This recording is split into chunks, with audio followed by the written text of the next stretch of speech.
Hello, Shane. Yes, I am loving this weather on a Wednesday. Welcome, everybody, at Constellation Field. We've got a great night of baseball, but I have our first winner of the night.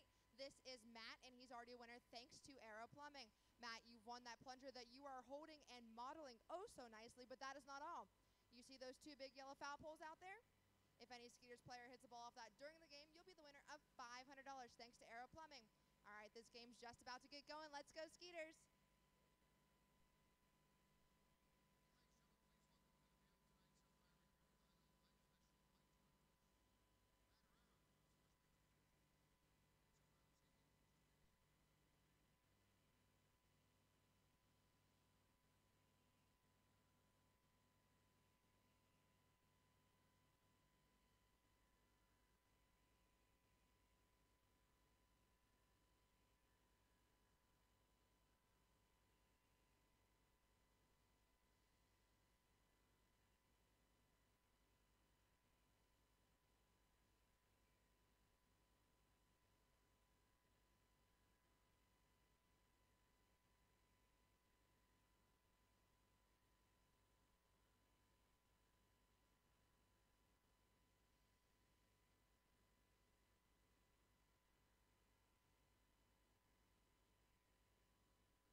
Welcome to Sugar Land, Texas. We are live at Constellation Field, home of your Atlantic League champion Sugar Land Skeeters, come with a record of 34-31 here in the second half. They are 64-71 overall.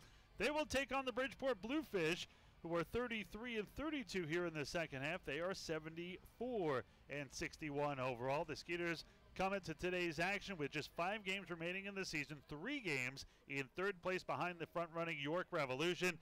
The Liberty Division, it is the Bridgeport Bluefish, who are 2 games behind the front-running Ducks, and they are in second. The Skeeters tonight will send out their right-hander. 9-7, a 3.84 ERA. That is former big leaguer Brett Marshall. He will take on Randy Lara, who is just 9-10 with a 4.30 ERA after getting off a terrific start and an all-star appearance. Game number 136 of the season, home game number 61. You can hear all 140 home and road games here on 1560 AM.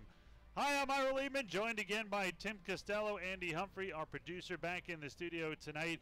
And Tim, after you are in this position with 5 games remaining, you're 3 games back in 3rd place, but you get an unbelievable performance in Game 1 of this series and the first game of the final homestand by Jake Hale, who throws 9 innings, his 5th complete game of the year, the second 9-inning complete game shutout of the year. What does that momentum do to carry you through the rest of this series and the final series of the year with time ticking away quickly here? Anything's still possible, and that's what's great about this game of baseball, but anything is still possible going on right now. And, you know, when you get a start like that, and not just last night, if you look at the last 19 games, Skeeter starting pitching 10-3 with a 1.63 ERA. So last night was just another great outing, probably the best so far.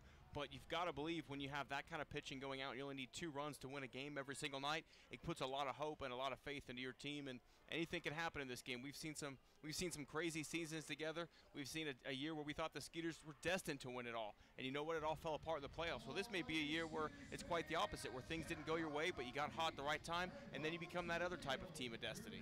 I keep waiting for that magical moment after a 10-0 magical run last year. What are some of the things that can either happen or almost force those issues? Is a complete game shutout really a 9-inning performance, especially here at this level? Is that one of those things, or is there something else you're looking for to spark an entire team, maybe a walk-off win or a cycle or something huge? I think the pitching really does it in first and foremost in any level of baseball, but this one especially. Ira, you and I have seen it when certain pitchers get on a roll, but even more so when staffs get on a roll, when they feed into each other, when the one starter goes up to the next guy and says, hey, this is what I did that works last night, keep pounding this part of the zone, and everybody starts getting on that roll, and you have a whole turn through a rotation where you don't lose. That's when you start really seeing things go your way.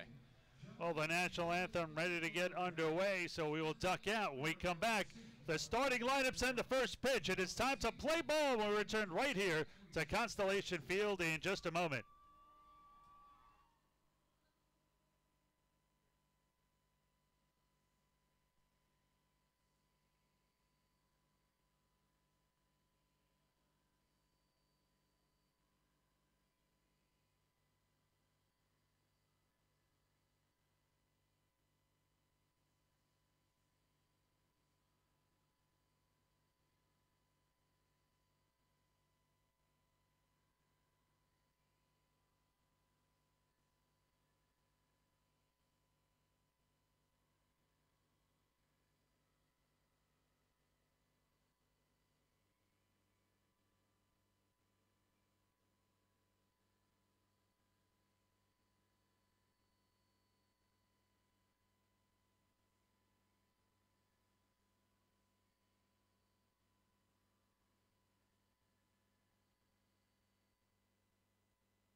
Welcome back to Constellation Field. Time to take a look at the starting lineup for the visiting Bridgeport Bluefish. Starting lineup brought to you by MemberSource Credit Union. Whether it's a Skeeter's checking account, an auto loan, or a home loan, be sure to check out MemberSource's complete lineup at membersourcecu.org.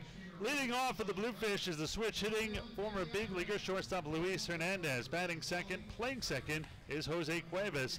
Former Atlantic League Player of the Year in center, Wellington Dotel bats third. The cleanup hitter in left fielder is Jonathan Cuevas. In right field, Andrew Lambo bats fifth. Gustavo Molina is catching. He'll bat sixth. The third baseman, Angelos Nina, bats seventh. Batting eighth, Joe Polanski. He'll be at first. And batting ninth, former Skeeter and designated hitter Santiago Nessie. Let's take a quick look around the diamond for the Sugarland Skeeters. Starting at Behind the plate, it's going to be Albert Cordero. Moving out to third base is Brian Pounds. Shortstop tonight, Kevin Aarons. Second baseman will be Josh Prince. And the first baseman, the Skeeters veteran, Trevor Scott. Left fielder tonight is Cole Gillespie. In center is Anthony Jansanti. And the right fielder, a guy who's been extremely clutch lately for the Skeeters, Caleb Ramsey. Brett Marshall, the former big leaguer with the Yankees, will start for the Skeeters. 9-7, a 3.84 ERA. This is his 28th appearance. This is his 27th start. 156 and 2/3. He has been a real workhorse for the Skeeters this year. 145 hits allowed, 90 strikeouts, and he has walked, unfortunately, a league-high 79 walks. But really, in his last 3 starts, he has been phenomenal. He is 1-0 with a 1.80 ERA, including last time out, gaining the win against these Bridgeport Bluefish in Bridgeport. Went 6 innings, allowed just 3 hits, 1 run. It was earned, 4 strikeouts, 2 walks, 95 pitches, 58 of them 4 strikes. Against the Bluefish this season, he is an impressive 3-0 with a 1.89 ERA in 3 starts. We are ready to start this one. Marshall will wheel and fire the first pitch of the ball game, and it is low, ball 1, 1-0, and we are underway. Game 2 of a 3-game series here against the Bluefish, and game 2 of the final 6-game homestand of the season. Luis Hernandez, the switch hitter, batting here from the left side against the Skeeters right-hander, comes in at 283 with 5 home runs and 41 RBIs. This one is chopped foul at the plate. 1 ball in, 1 strike to count. Marshall tied for 4th in the Atlantic League with 9 wins, tied for 2nd in innings pitched with 156 and 2/3 and 6th in ERA now at 3.85. The 1-1 here from the Skeeters righty. This one is slashed down the left side, foul. 1 ball and 2 strikes to count. Now, Ira, you know, you mentioned that tied for 4th in the league with 9 wins, but if you look at Marshall's last 4 starts before the win, 4 in a row of 5 or more innings pitched, 2 earned runs or less in each one of them, he could very easily be in the league lead if he got a little bit more run support. This one is foul back into the screen. You're right on, Tim. 2-1. Skeeters won. He did not get a decision. They lost 3-2. He did not get a decision. 4-3 they lost. He did not get a decision. And the exact same score before that, 4-3 and a loss. He did not get a decision in that either. And that was that string where the Skeeters played 12 one-run games over the course of 20 games, and they did not fare well as far as winning those. And now Hernandez kind of looks back, kind of surprised at the call. 2 balls and 2 strikes here to the former big leaguer. A battle of former big leaguers here, as this one is hit to the right side. Josh Prince have it. He'll throw it at first. 4-3 in the putout, and there's 1 down. Well, to bring in Jose Cuevas, 275, 6 home runs, 48 RBIs. This is Marshall's 3rd stint with the Skeeters. He was a big part of last year's Atlantic League Championship team with Sugar Land. Last year with the Sugar Land Skeeters, he was 6-6 with a 4.33 ERA. His best season, however, overall was at Double-A while in the Yankee system with the Trenton Thunder, 13-7 with a 3.52 ERA. First pitch by Marshall is banged through the left side for a base hit. Scolded by Cuevas. That'll put 1 on and 1 out for former Atlantic League Player of the Year, Wellington Dotel.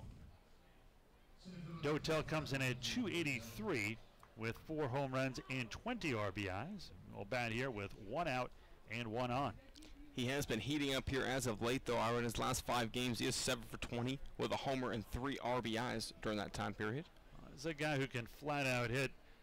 During that year, he won the Atlantic League Player of the Year. That was 2 years ago in 2015. He hit .340, lost the batting title by percentage points, literally to the 5th digit, to his former teammate Sean Burrows, who that year was traded from Bridgeport to Long Island. This one grounded to third. This could be 2 pounds. The former U of H product to second, back to first for a double play, and that'll do it. 5-4-3. Pounds so good defensively, and an unconventional 1-2-3 here for Marshall.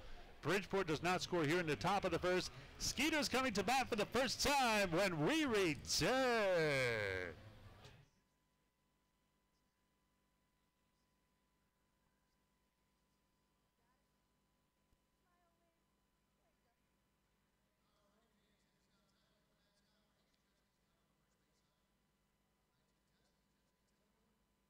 Thanks, Shane. Yes, I'm down here with Owen, and he's ready to take on Swatson in the mascot race. All right, bud, go ahead and take your spot at first base.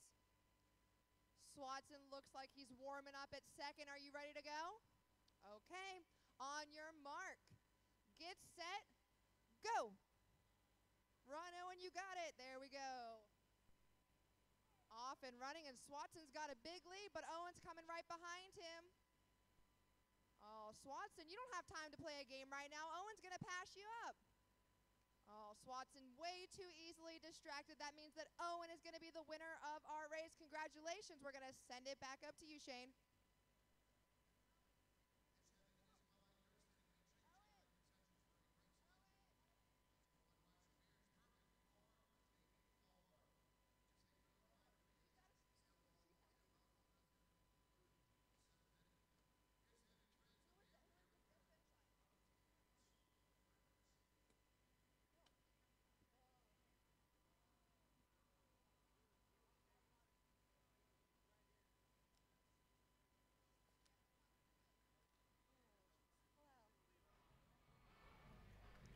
Well, we move to the bottom of the first. Time to take a look at the starting lineup for your Sugarland Skeeters, brought to you by Member Source Credit Union. Whether it's a Skeeters checking account, an auto loan, or a home loan, be sure to check out Member Source's complete lineup at membersourcecu.org. Leading off, Josh Prince, still going for the single season stolen base record. He'll play second, batting second in right. Former University of Houston Cougar Caleb Ramsey. Cole Gillespie in left bats third. The cleanup hitter and shortstop Kevin Aarons. Travis Scott at first bats fifth. Brian Pounds batting in the sixth hole. He'll be at third. Alfredo Rodriguez at the DH batting seventh. Switch hitting catcher Albert Cordero bats eighth and batting ninth. Center fielder Anthony Jansanti. First pitch here to Prince. A ball, one ball in no strikes. And we have a guest here in the booth, Tim. It is. Yes, we have Mr. Nate Griffin, and it's really tough to narrow down which one of your hats we should introduce you as here first. No, really. Sports guy for Fox 26. You still do the color commentary for Rice football. Then you have the Nate and Crate show over on our flagship 1560, who carries the Skeeters games. Which one do you like to lead off with? I don't know, Tim. It's one through the left side for a base hit by Prince. So Prince will have a chance to steal and get the record right here. It's kind of hard, but I tell you what, I'm grateful for all three opportunities, and certainly the best thing to do, I think, is stay neutral, my friend. Oh, Nate, there's no way you're going to stay neutral on this broadcast with me and Tim. But let's get to the more important issue. You threw out the first pitch. How did that go? I did. It was fun. Patrick and I were out there. I didn't know if Patrick was going to try to throw me off my course or not. Did you bounce it? I did not bounce All right, it. good no, man. I threw it hard. I wasn't going to leave it short. Was not going to do that. Bring it in there, what, 90, 95? Oh, more like 50. Throw to first. They might have picked off Prince very close at first. Prince is just one stolen base shy of the Skeeters' single-season stolen base record, which you were actually here for, Tim. Adam Godwin back in 2013, 2 to break it. And I know it's something he wants. This is a career high for Prince. Another throw over to first, a big leak back. The most he's ever stole is 48. That was in Tulane when he transfers from UT. He stole 48, led the nation in steals. So 49 is a career high for him in college, professional, maybe even Little League. I don't think people steal 50 bases in a 10-game Little League season. You did. I was a power hitter. I didn't have time to steal bases when you're jogging off homers. You know, being that there's no stats for your Little League, you could tell me you were Babe Ruth, and we would have to believe it. So unless you're going to back this up with some kind of evidence, Tim, I don't know if only the internet was around at that point in time. If it was, you'd be in much, much bigger trouble. This one is fouled up. So tell us about Rice. What the outlook is? Tremendous game against UTEP on Saturday night. All three phases of the game came together. You had offense, defense, and special teams. And everything the coaches talked about prior to the game, the players wanted to do, they executed well. So I was not surprised to see how well they played that game at all. Prince tries it here. Looks like he is leading. He's the king of the delayed steal. Another throw over to first. So Randy Alara thinks he's going to go as well. 0-2 the count here to Caleb Ramsey. In fact, we have a Rice guy on this team. Skeeters closer, kind of a two-headed closer. Very Mark nice. Haynes is a Rice guy. Very nice. We'll set up inside here on Ramsey, speaking of it. And Prince was going. He's going to have to come back. This one hit down the left field line. The third baseman about halfway down into left field. Angeles Nina brings it down for out number one. So how do you think Rice is going to be this year, the football team? Well, I think what they want to do is get by Houston this coming Saturday in the Bayou Bucket. That's going to be a tremendous, tremendous game. You know you're talking to a U of H guy. Absolutely. You know, absolutely. I understand Big Tim. You know, he's hoping that Major Applewhite and his guys can come out with a win. And that's so cool. I remember Major Applewhite. I thought there was going to really be a big quarterback, but Phil Simms' son got kind of a little edge in the NFL over him, maybe because of his name. But it's good to see him in a big spot now in coaching. This is a huge spot, and they were able to beat Arizona this past weekend.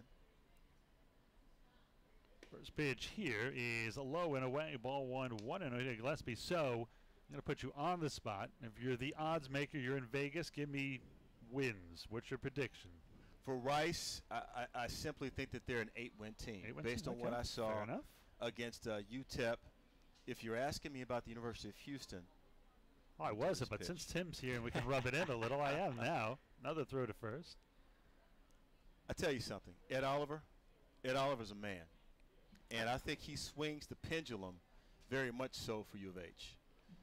Could they be a 9 or 10 win team? Yes. How good can Rice be? Hang on just a second. The 1-0. This one is high and outside. 2 balls and no strikes. I like Emmanuel Ellerby at linebacker. He's the quarterback of that defense.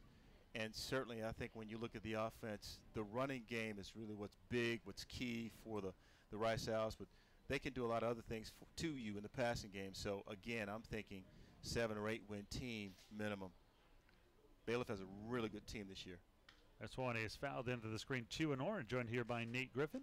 You know, a lot of times Rice is one of those teams, first week of the year, they get to go travel to one of the Power 5 teams, play a away game for them. But that's right. Those games are so valuable for the young guys in this Rice team to see how well they match up across the board. Can you kind of talk about some of the trips maybe you've taken throughout the seasons? I know they've made trips up to Notre Dame. They've played UT. What have been some of your favorite experiences through those? Oh, God. This is my 10th season. Now the throw to first. Prince looks like he's going to try to get stolen base number 50 right here, and Lara is keeping him very, very close. Also a good hit and run count here. 2 balls, 1 strike, 1 out, and 1 on for Cole Gillespie, the former big leaguer. When you talk about football, obviously Hawaii, you think about Notre Dame, you think about a lot of. This one is scolded to center field. Going back is Wellington Dotel. Still going back, reaches up over his left shoulder in front of the warning track. Man, does Dotel get out there in center, and he'll haul it in for the second out as Prince retreats to first. 2 outs, 1 on for cleanup hitter Kevin Aarons. Obviously going to Texas, that's always big. Playing at Texas A&M and the crowds. When you look at those crowds, they have over 100,000 people in those stadiums. And you hear those people really, chant for their school. Speaking of which, I mean, A&M blows a big lead. Doesn't Kevin Sumlin get a bad deal? I mean, it's game 1. Yes, they blew a lead and they lost by 1 point, but they're asking for his head after game 1. Well, this one outside, 1 ball and no strikes here in Aarons. I think, first of all, when you look at how they lost the game, 44-10 late in the 3rd quarter, again, you have to be able to close that game out. You lose your starting quarterback. You're right. That hurts. You do. No, it's not fair what they're doing to him up there in College Station. Not at all. But that's just the world of college football that we live in today. It's win now or you're out the door. Yeah, but what college coach gets fired after game 1? Well, a couple of things. I think. This one, a strike on the outside corner, 1-1. A couple of things. Number one, I don't think that board members or anyone else should announce to the public what their intentions are. Absolutely. Because he goes 5-0 now. All of a sudden he's 5-1, and then everybody forgets about everything. In regards to the coach's future. And he's got a good track record. Absolutely. 1 game. There goes Prince. This could be stolen base number 50. The throw to second is not in time. And Prince pumps his arm. He knows he stole his 50th base, and that is a big milestone. 50 stolen bases. He also ties the Skeeters' single-season record of 50, held by Adam Godwin. And Prince usually can swipe 2, so we'll see if he goes for the new record here. But he knew he had it there. Got a great jump that time. 2 outs, now 1 ball, 2 strikes here. Let's see if Aarons can knock home Prince. The 1-2. Swung a missed strike 3. So Prince ties the record. He will have another chance later to break it, but that'll do it. No runs, 1 hit, no errors, and 1 man left on base. We are through 1 inning of play. Do you have to go, Nate, or can you stick around? Well, I need to go. My wife is actually waiting so we can have dinner, and then I've got to We can't hold up the wife. If it was anybody else, I'd say, tell them to wait. But if she wasn't waiting there, I probably would stick around. We appreciate you taking some time, and thanks for joining us. Yes, Working on the same network. We appreciate the time. Appreciate you guys. Thank you a lot. Nate Griffin, one of our own here on 1560. Take a break. Be back here in just a minute. His golfing skills. That pull out there, Chris, is going to be your target. We'll give you a couple shots whenever you're ready. Not too bad, a little strong. Going for the bounce, not quite. It's okay, we didn't see that one. Try again.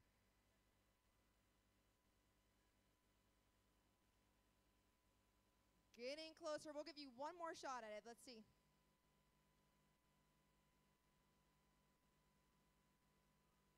Oh, pretty close, couple close shots. Thank you so much for playing. That's the Sugar Creek Country Club Golf Chipping Challenge. Back up to you, Shane.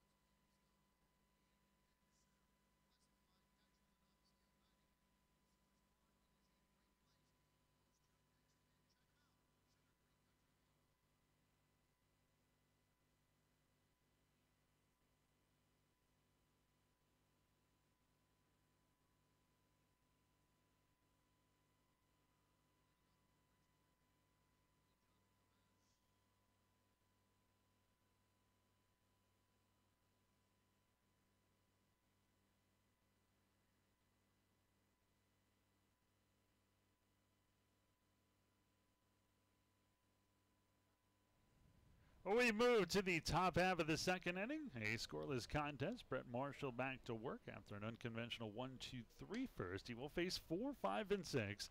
Jonathan Cuevas, Andrew Lambo, and then Gustavo Molina. First pitch here is a ball, 1-0. Cuevas, 275, 6 home runs, 48 RBIs. The next one is low and away. 2 balls and no strikes to count here. Excuse me, Jonathan Galvez. The 2-0. This one is inside, ball 3, 3 balls and no strikes. Pretty tight zone here behind the plate tonight so far, Ira. Yeah, talked about Marshall's walk problem. Really, only 2 starts ago, he walked 4. Other than that, he has been very good, although he walks his first man right here in the second. The leadoff man gets on. First free pass for Marshall. 1 on, none out for the left-handed hitting right fielder, Andrew Lambo. Been on a 4-game hit streak here, going 6 for 15 over that time. Good for a 400 average, 295 on the season, though. Lambo will step in here. 1 on, none out. Lambo in high school as a 3-sport standout. Earned Ventura County in California honors as a guard in basketball and called signals at Newbury Park High School as a quarterback. This one up high, 1 ball and no strikes to count. Was drafted out of Newbury in the 4th round by the Dodgers in 2007. He had committed to go to Arizona State before the Dodgers signed him, but 4th round hard to pass up, especially as a Cali boy. The 1-0 is low and in, 2 balls and no strikes. In 2007, his first year as a pro in the Gulf Coast League, he hit .343. Was second in the league. Also had an on-base percentage at .440. And in his first full season in 2008, the following year, Great Lakes in the Midwest League, he hit .288, 15 home runs, 79 RBIs, 33 doubles in 123 games. Sound like a broken bat into left field. Coming in is Gillespie, and he'll haul it in for out number 1. So the left fielder brings it down for the first out. 1 on and 1 out for Gustavo Molina. Molina 219, 5 home runs and 19 RBIs. No score here in the top of the second. Skeeters won yesterday by a score of 5-0. And being that it is scoreboard watching time of the year and just 5 games, including this one, to go in the 2017 season, 2 important games. York against Southern Maryland and the Ducks against the Barnstormers. Now both games right now are tied. Bottom of the 6th, the Blue Crabs and the Revolution are tied at 2. And the Ducks and the Barnstormers are tied at 3. The scenario is that the Skeeters need York to lose, and the Bridgeport Bluefish need Long Island to lose. So Both teams rooting for Lancaster and Southern Maryland, respectively. Another game that's irrelevant, Somerset beating New Britain 5-1 in the top of the 6th. It's one a strike at the knees, no balls and 2 strikes here in Molina. Molina with that .219 average on the season has been swinging the stick a little better in his last 11. He's hitting .361 with 2 homers and 6 RBIs. The 0-2 coming here to Molina. This one low and away into dirt, blocked 1-2. Molina, a 35-year-old catcher, 18th year as a pro, signed originally as a free agent in 2000 by the White Sox out of Venezuela. Molina, an excellent catcher with superb receiving skills. During catching drills in 2011 in spring training for the Yankees, fellow catcher Russell Martin noticed that in some drills, Molina used really a smaller mitt to help his technique. This one reaching into the dugout. What a play by Travis Scott. He hauls it in. I didn't think he had a chance at that one, Tim. I didn't either. And as he hit the dugout wall, I thought, okay, here we go. And he just seemed to have an extra foot of arm come out of nowhere and sucked that one right up. Nice job by the Skeeters' first baseman, who reaches into his own dugout, and certainly his pitcher appreciates that. So now 2 outs. Galvez still on at first, and that'll bring in the third baseman, Angeles Nina. Nina, 256, 5 home runs, 33 RBIs. A little bit of an unusual stance for Nina. Wide open stance, and his front foot, he just leans on his toes. His heel is off the ground. 1 ball and no strikes to count here as that one misses low and away. Nina, another guy on a little bit of a tear right now, 11th for 35. Good for a .314 average, 1 homer, 10 ribbies over his last 11 games. The 1-0 by Marshall. Swan hit right back to Marsh. He'll fire it from the mound to first, and that'll do it. 1-3. Nice job pitching around the leadoff walk. He gets a fly out, a foul out, and a ground out. Some good defense behind him. Middle of the second, no score between the Skeeters and the Bluefish.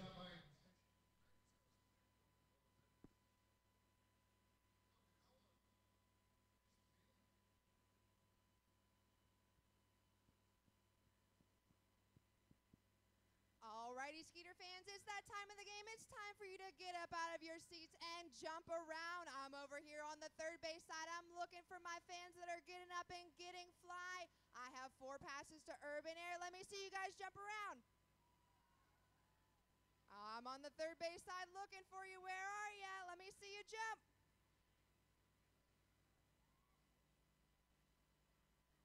Let me see ya. I'm looking.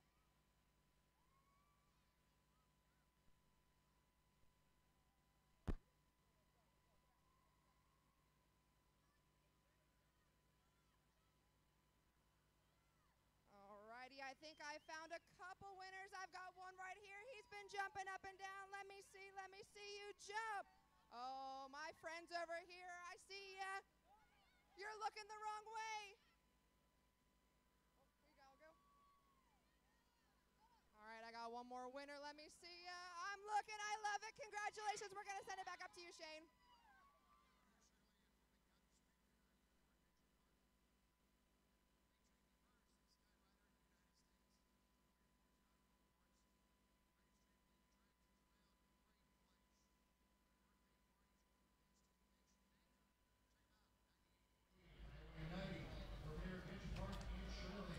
Well, Matt Deaton returns to Constellation Field this Friday for the final time this season. He'll be playing live up at the Insperity Club after the game, so if you're already up there after the game, stick around. And if you're not, come up to the Insperity Club. The always entertaining and versatile Austin artist plays just about everything from country to rock to 80s music and even takes requests.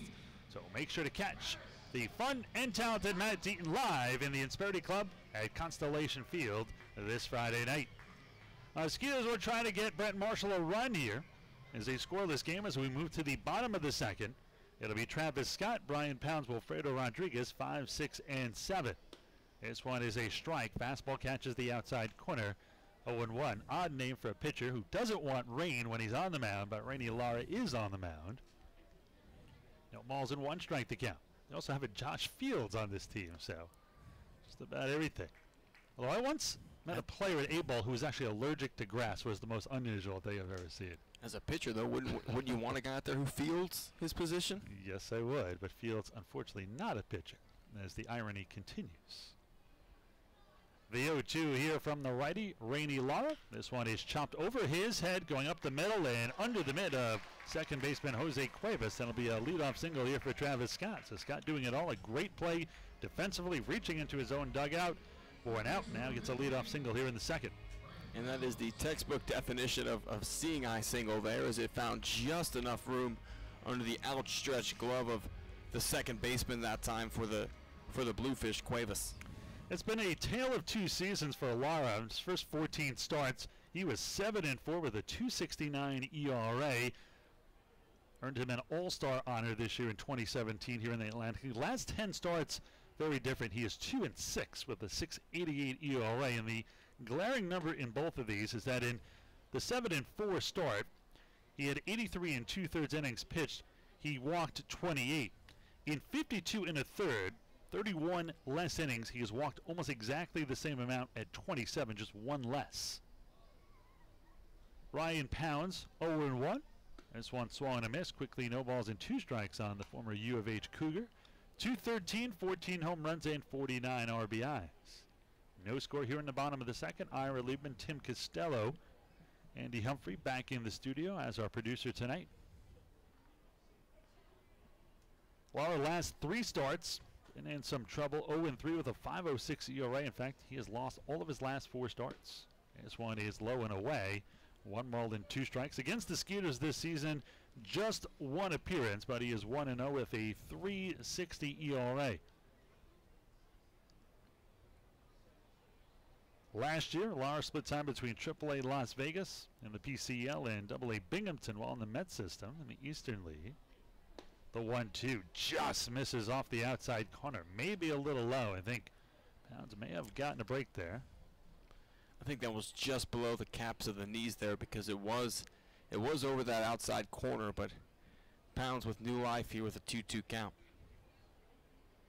Pounds at open stance from the right side, close to the plate and deep in the box. They set up away, and the 2-2 is scalded into right field. That will be caught. A nice sliding feet first catch by the right fielder. Andrew Lambo robs Pounds of a hit, and it robs the Skeeters of first and second and no out, so 1 on and 1 out. Terrific play by Lambo. Good job handling that pitch, though, by Pounds. A fastball on the outside corner going with the pitch. He hit it hard. It was a sinking line drive. Lambo with a good reaction to get out there. Not sure he necessarily had to leave the feet to make the play that time, but either way he did, and a nice grab for out number 1. A little mustard on that hot dog, perhaps? It was definitely scalded, but it seemed like he almost fell backwards as opposed to sliding. Alinsas Wilfredo Rodriguez, the Skeeters' designated hitter, comes in at .328, 3 home runs and 24 RBIs. 1 on, 1 out, no score here, bottom of the second. A right-hander from the stretch deals, and this one fouled into the screen just to our right. No balls and 1 strike to count. Lara, in 7 seasons, he is 44-34 with a 3.66 ERA. You know, I think one of the reasons you can tell Wilfredo's having a good season, where over his last 17 games he's hitting .277. It was qualified as a slump. I think a lot of professional baseball players would take .277 all day. No doubt about it. Sometimes you're measured up to your own standards. I mean, when Albert Pujols has a bad year, he measures up to himself because he only hit 30 home runs and he only drove in 101 runs instead of 125, and he only hit 300 instead of 340. So I think you're right. 1 ball, 1 strike, 1 out, 1 on. No score here, bottom of the second. Skeeters trying to strike first for the second straight night. They got their first run in the second last night. This one is low and away, 2-1. Pretty good hit and run count. Rodriguez goes the other way extremely well. Do you try a hit and run this early with Travis Scott on at first? Not a bad idea. When you get down to these last 5 games of a season, you're trying to make something happen. And I think when you make plays like that as a manager, you make a call like that, it shows your team you have confidence in what they're doing out there. By the way, York has pulled in front of Southern Maryland 3-2, bottom of the 6. Ducks and Barnstorm are still tied at 3. This one misses a little bit high and outside. Not around the count to 3-1. So a good hitter's count here for Rodriguez as he has 1 foot out of the box, looking down at third at Skeeters manager Gary Gaetti. Just kind of clapped his hand, so I think he's just telling Rodriguez to swing away here or take it for ball 4. Lara looks over his left shoulder at Scott. There he goes. This one is low and away, ball 4. So it'll be first and second with 1 away. First free pass of the night issued by Lara. And that'll bring in switch hitting catcher Albert Cordero. And I really do like that call, Ira, because you don't see Travis Scott running a lot. You know you're probably going to get a fastball in that situation the way that Lara's been struggling with his control over his last few starts. That's a fastball count. You have one of your better hitters up there, a good fastball hitter at that. Go ahead and put Scott in motion, hit the ball on the ground. If not, like you said, take ball 4, and now you have 2 runners on. I think Scott doesn't get enough credit. I mean, he is not a guy who is particularly fast, but he runs the bases very well. He gets good jumps. He can read a pitcher well, and he is above average speed. In steps Cordero, batting here from the left side for the switch hitter. First pitch is down the middle for a strike. No balls and 1 strike to count. No runs on 2 hits now for the Skeeters. No runs on 1 hit for the Bridgeport Bluefish. We're talking about first basemen who were good base runners and had above average speed.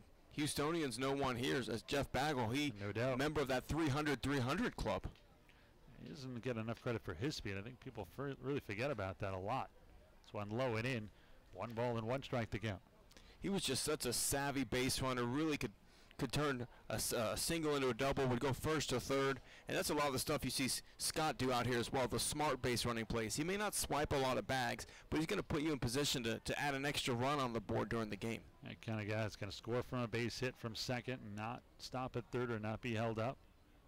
1 and 1 the count on Cordero. 1 out, 2 on. The pitch swung and missed. 1 ball and 2 strikes now here on Albert, who comes in at 243 with 4 home runs and 35 RBIs. Mentioned Laura made an appearance in the All-Star game here in 2017. Appeared as a reliever. Pitched 1 inning, gave up 2 hits, 2 runs while on the mound during the 2017 Atlantic League Midsummer Classic. The 1-2, swung and missed, strike 3. So Cordero goes down on strike. Second strikeout of the night for Lara. So 2 on and 2 out now here for Anthony Jansanti. Number 21 comes in at 273, 9 home runs, 51 RBIs. And speaking of 21, the Indians won again today. That is 3 straight weeks with a win. 21 games in a row is just unbelievable for baseball, and that is the second longest streak of all times. Yeah, it's absolutely remarkable when you look what they're doing with the injuries that they've had on their team. But that's mostly a young ball club too. That's what's really scary about it. Their core is just like we have here in Houston with the Astros. They're young and they're built to win for a while. This one is down low 1-0, and they lost in extra innings in Game 7 last year. I think everyone knew they'd be back, but picking up Encarnacion in the offseason and Jay Bruce recently, I mean, that is, to me, the team to beat right now. Was that not one of the best World Series you've seen in years? The history between those two teams. One of the longest jinxes of all time was going to be broken either way, and, you know, I'd love to see the Indians or the Astros do it this year. 2 balls and no strikes to count, and the Indians haven't won since 1949. Yes, I think. And they were a couple of outs away in Game 7 in 97. Sure. Anyone who's seen Major League has known the troubles that Cleveland has had. 2-0 the count here to number 21, Anthony Jansanti. And Jansanti had a streak of his own earlier this year. Better than 21. He hit in 26 straight games, and that is still the longest streak in the Atlantic League this season. The 2-0. One high and outside, 3 balls and no strikes. Alar painting himself a bit deep here. He has 1 pitch away from loading the bases. I gotta think Jansanti's taking at least 1 pitch here. Take a look at the pitch count here on Lara before he delivers his next pitch. 34 pitches, 20 for strikes, 14 for balls. Jansanti, a very smart hitter, not always the most patient though. The 3-0, this one swung and hit towards short. It is Hernandez who's going to short route to second, and that will do it. Fielder's choice goes down 6-4. No runs, 1 hit, no errors, and 2 men left on base. We are through 2, and we are still scoreless.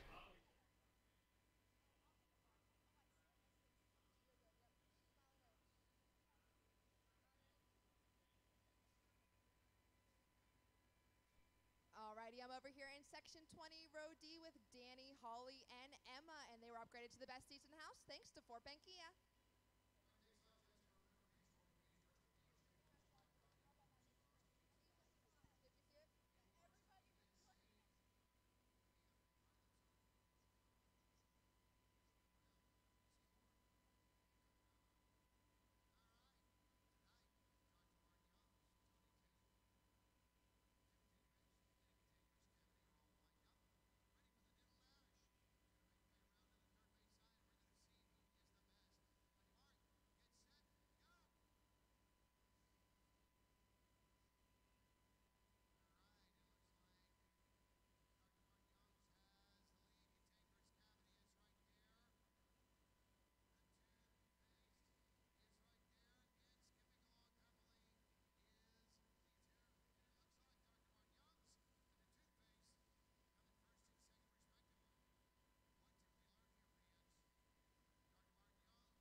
is going to flash the leather as well as Brian Pounds does. He really does a nice job over at that hot corner, and you know, sometimes his average may not be what you want it to, but what he saves defensively run-wise, that's why you keep him in the lineup every day. Former Cougar, I said the same thing when he played for York. I mean, I've been talking about his defense for a few years here in the Atlantic League. Now that he's on this side of the ledger, it's even nicer to watch him for 140 games, and he is really terrific. You are correct. This one is a strike. No balls and one strike to count here to former Skeeter Santiago Nessi, who managed to get him thrown out of the game yesterday before the game even started, right after the national anthem. Seen Billy Martin pull that move, and even Stan Clyburn of New Britain, but I've never seen a player get thrown out before the first pitch, who, by the way, wasn't even in the lineup. That's talent. The 1-1, Swanning chopped over the head of Marshall. He went as high as he could, charging in as Prince fires it on the run in time. Great play by Prince. Marshall did everything he could. He took all of that frame to try to get to that ball off the top of the mound, all 6'1" of them, but just a little short, but Prince backed him up. There's 2 down. That is now 5 straight retired by Marsh. I think former Skeeter Tracy McGrady might have been the only one who had the hops to go up and get a ball like that, Ira. That was looking for alley-oop hops. 6'8" may have had a little bit more of an advantage. Just a tad. We go back to the top of the order with Luis Hernandez, who grounded at the second himself his first time up, as Prince at second backs up a few steps. First pitch off the mound, right to Prince, positioned perfectly. He'll grab it, fire it to first, and that'll do it. Great job by Marshall. A 3-up, 3-down inning, all via the ground ball, 4 straight ground ball outs, and overall that is 6 straight retired now by Marshall. We are in the middle of the third. There's still no score between Bridgeport and Sugar Land.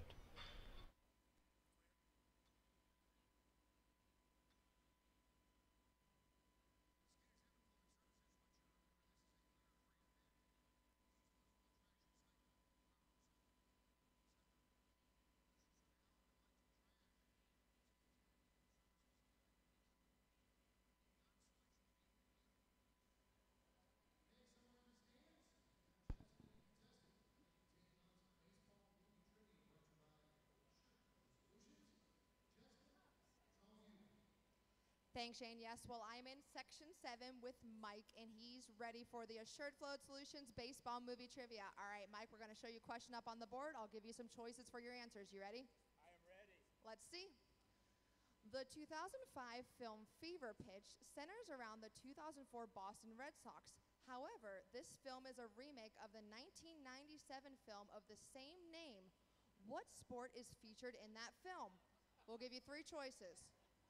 Is it A, soccer, B, basketball, or C, football? Do we know? Do we need to poll the audience? What do we think? If you know the answer, help him out. Yell it out. What do you think? I'm going to go with A, soccer. Are you sure? No, but I'm going with that. All right, well, let's see. Let's see. A is correct. That is a great guess, and that means you're going to be the winner of 25 Skeeter bucks thanks to Assured Float Solutions. Back up to you, Shane.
Bluefish.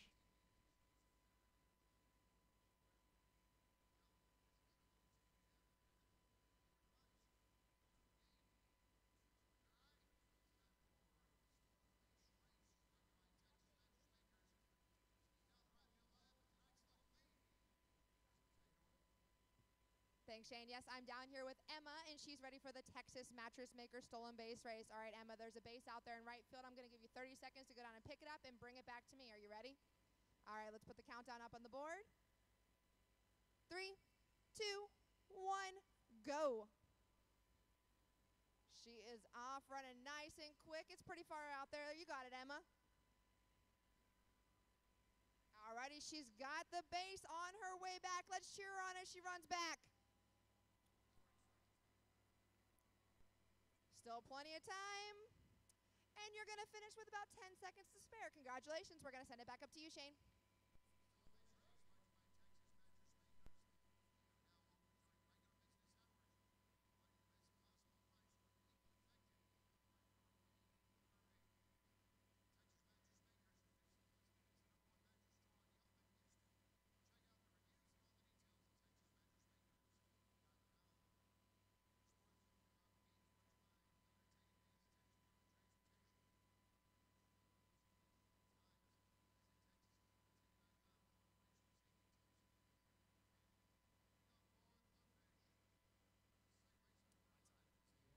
We move to the top of the fourth and to take you through the next few. An interesting fellow, my broadcast partner, Tim Costello. Tim? Thank you so much, Ara. Top of the fourth inning here as the Skeeters now on top 2-0 after the Prince long ball and the sac fly from Kevin Aarons. It'll be Jose Cuevas stepping into the box. He's 1 for 1 so far today.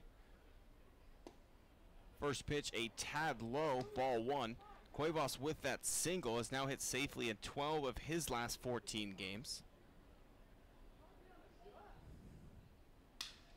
The 1-0 pitch ripped on a line into left field for a base hit as Cuevas gets things going early here in the top of the fourth inning with a single. Looks like that bat had one more hit in it. Broken bat into left field, so a leadoff single, but that'll be it for that bat.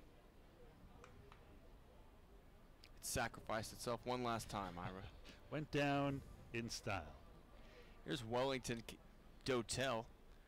0 for 1 today, grounded into an inning-ending 5-4-3 double play in the first.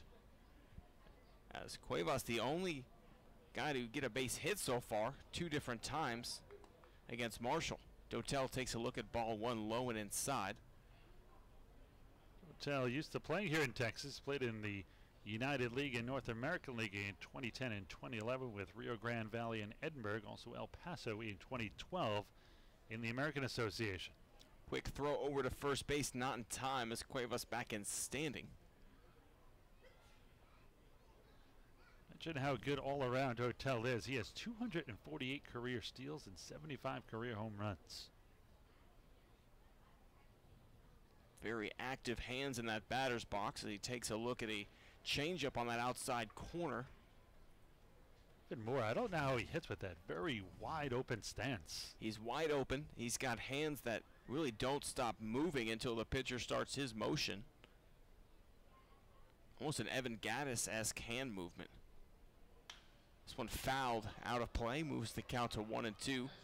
So I don't know how you hit comfortably with that stride. It looks really uncomfortable. I don't either. You know, some players have such weird timing mechanisms, whether it was, you know, Biggio had the high leg kick during his day, or Rod Carew had that kind of lazy bat. You had Craig Counsell reaching for the stars on every single at bat. Yep. Whatever's comfortable. 1-2 is lined down the right side, slicing foul, as Dotel will see at least one more.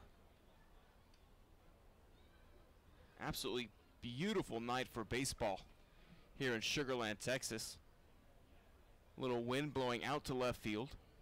82 degrees, a 6-mile-an-hour wind, and 66% humidity. 1-2 pitch just a tad high. Will run things even 2-2. 1 on, nobody out. Top of the fourth inning. Again, Skeeters on top 2-0, fighting for their playoff lives. 35 pitches now for Marshall, 20 for strikes. 2-2 chopped, first base side. Scott has it, looks to second, no time, flips to Marshall to get the out at first. An awkward step to first for Marshall. He looks to be okay, but let's take a quick station ID and be right back with you.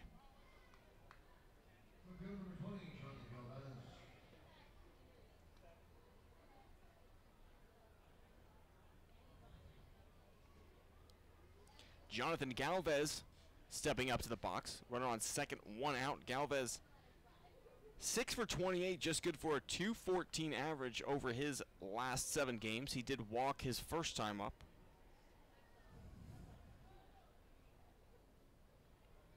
Hits from the right side, slightly open stance as he takes a look at ball one in the dirt on a check swing, 1-0. Galvez was undrafted from Santo Domingo in the Dominican Republic. He's a career 276 hitter in the minors, 56 homers, 363 RBIs. This one ripped deep into left field. That one is back. That one is caught. Gillespie up against the wall with a fantastic grab. Ira, I think you and I both thought that one was gone, but Gillespie settled under it, reached up, and might have saved at least 1, if not 2 runs. Yeah, he talks about the wind blowing out, and it's still blowing out. I thought once that was in the air, he was not going to have a shot, and Gillespie just reached up at the wall and hauled it in. Great play by the former big leaguer. As that one came off the bat, it sounded extremely good. But again, Gillespie, right place, right time, keeping this a 2-0 Skeeters lead. So now 2 away. Runner on second for Andrew Lambo, the right fielder. Lambo flew out to left his first time up. As we get time called. With a name like Lambo, a 3-sport athlete, you would have thought maybe football would have been the way he went. But again, not quite spelled the same, but yes, indeed. Baseball was his choice. This one lined into center field for a base hit. Coming on is Jansanti. He's not going to have a play at the plate. Coming around to score is Cuevas, and it's now a 2-1 ball game. A good piece of hitting by Lambo. Just a single into center field. Jansanti was playing fairly deep, really didn't have a shot, so made the wise move and just threw it into second. So that'll bring up Gustavo Molina. So far, Molina has popped up to first base, and that was a fantastic play by Travis Scott, reaching into the dugout to haul that one in.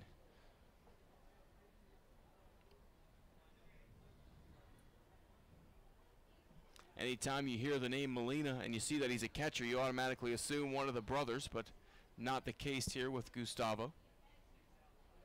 I did, only because he was a catcher. If he had played another position, I wouldn't have assumed that, but he is not. Hey, a little kick save. That was a pretty nifty move by Molina. Must play a little soccer or hacky sack. I think there's probably some hacky sack going on in the dugout from maybe in between doubleheaders. A lot of time to kill on the minor league road trips. But yes, as you hear the name Molina, catcher, everybody assumes one of the brothers, but no, Gustavo, just another major league catcher who happens to have the last name of Molina.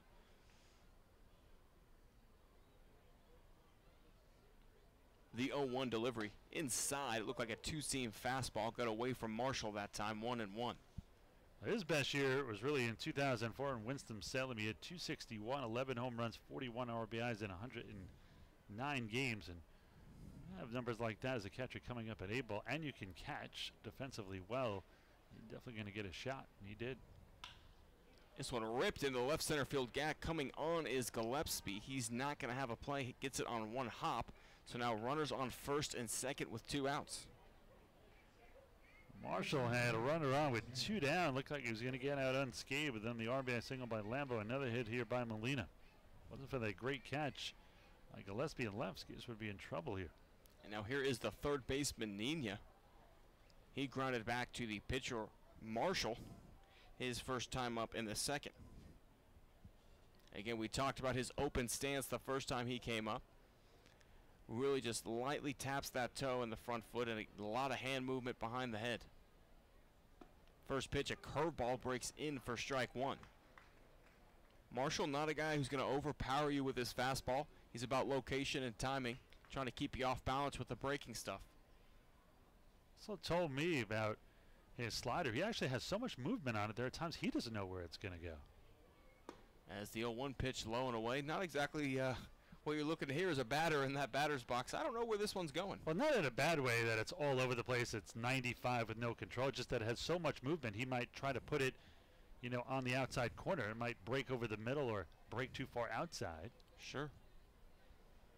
Here's the 1-1 delivery, just a bit high.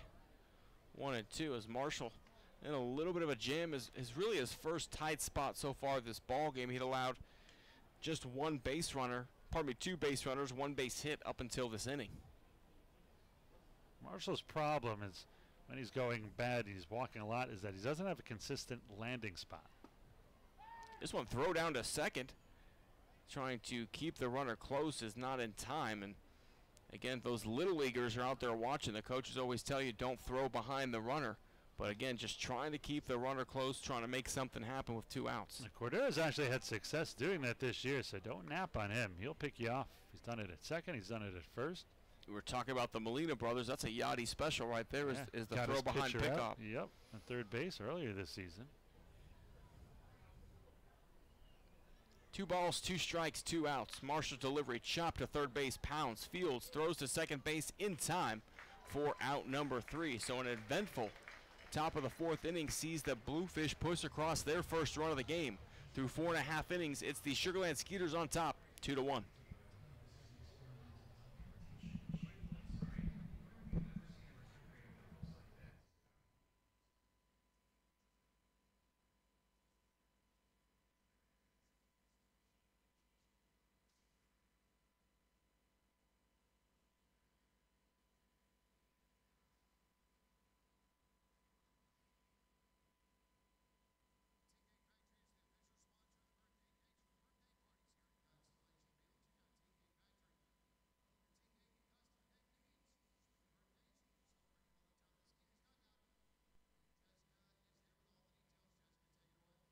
Thank you, Shane. Yes, I'm down here with Ashton, and he's out here tonight celebrating his 10th birthday. Let's hear it for Ashton. Alrighty, we're going to sing happy birthday, but I need your help. So happy birthday to Ashton on 3. 1, 2, 3. Happy birthday to you. Happy birthday to you. Happy birthday, dear Ashton. Happy birthday to you.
top of the 5th inning as Marshall continues to throw his warm-up tosses. And as we've mentioned a couple times, the Skeeters are scoreboard watching. Ira, could we get a quick update on what's going on across the Atlantic Lead? Again, Skeeters on top 2-1 here over the Bridgeport Bluefish. Not good news for the Skeeters, Tim. York still leading 3-2 over Southern Maryland. That is in the top of the 9th now, and the Ducks have now lost their lead. It is 4-4 between the Barnstormers and the Ducks. That one in the top of the 9th, so good news for the Bluefish.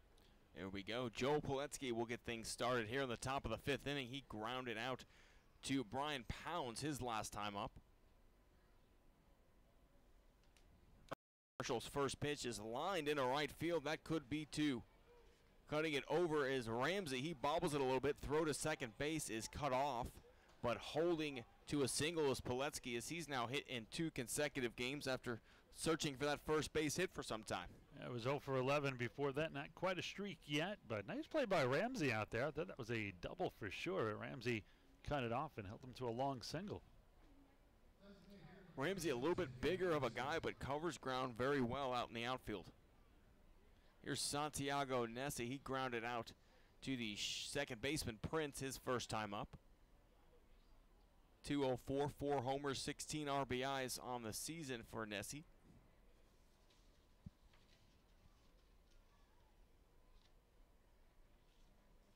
First pitch is on the inside corner for strike 1, and Santiago's played 6 games since rejoining the Bridgeport Bluefish. He's 5 for 20, good for a .250 average in that time.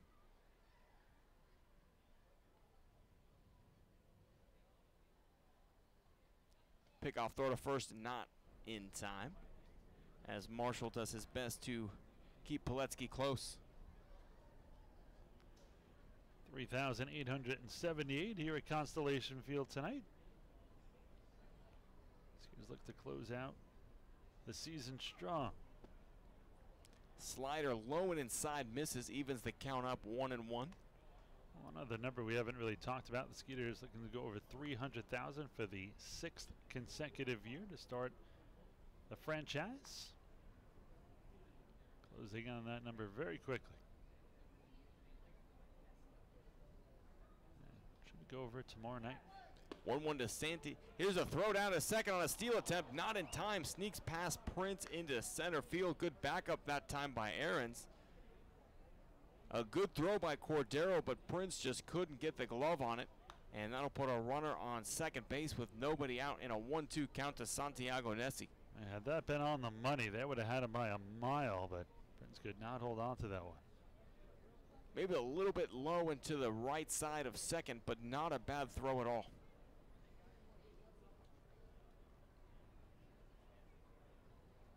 So now with the 1-2 count, Nessie has to be thinking, trying to hit this ball to the right side. Swung on and missed. Big strikeout there from Marshall as he got the slider low and away. And we talked about the break he has on that slider. That was a big hook that time. Yeah, Marshall's got great stuff, no doubt about it. Guy is generally not going to strike at a ton of guys, but he'll usually strike out right around an average of about 6 a game. It's his first year, though, surprisingly. The really good ones know when they need that big K and go after it. That's what Marshall did there after getting the runners. He's got a lot of good off-speed pitches, Tim. Sorry. No worries, as this one's singled in the left field by Luis Hernandez. Gillespie cuts it off. No chance at the runner at the plate. Throw to second base is not in time. Looks like Hernandez snuck around that tag, and that'll be a 1-out RBI double. We are all knotted up at 2. Unfortunate there from Marshall, kind of left one up. Hernandez, always a very good hitter, a former big leaguer, as I mentioned earlier. And Hernandez gets his 22nd double of the season. And a good throw from Gillespie in the left, and I think Prince took a little bit of a longer route tag than he needed to, and that allowed Hernandez to sneak that hand in there, but it was close at second base. Very close. Good throw by Gillespie in left. Here's Cuevas. He, up until that third inning, up until the fourth inning, had done most of the damage against Marshall. He had the first 2 base hits of the ball game, 2 singles, both in the first inning and again in the fourth. He came around to score in the fourth as he takes a look at ball 1.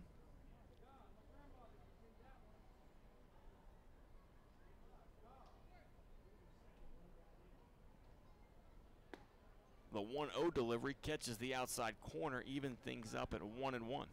Cuevas has a wide open stance, just like Dotel is on deck. His front foot, which is to the left and high of his back foot, is almost out of the batter's box. 1-1 delivery pops straight up. Second baseman Prince makes the call and the catch for out number 2. He was literally right on top of second when he came down with that one. That'll bring up Wellington Dotel, 283, 4 homers, 20 RBIs, but 0 for 2 so far tonight. Grounded out to third and grounded out to first.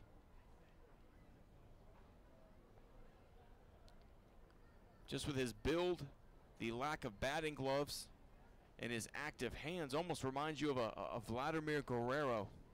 Speaking of which, his son is tearing it up. He's going to be in the big leagues very soon. He's young. He's only 19, I think.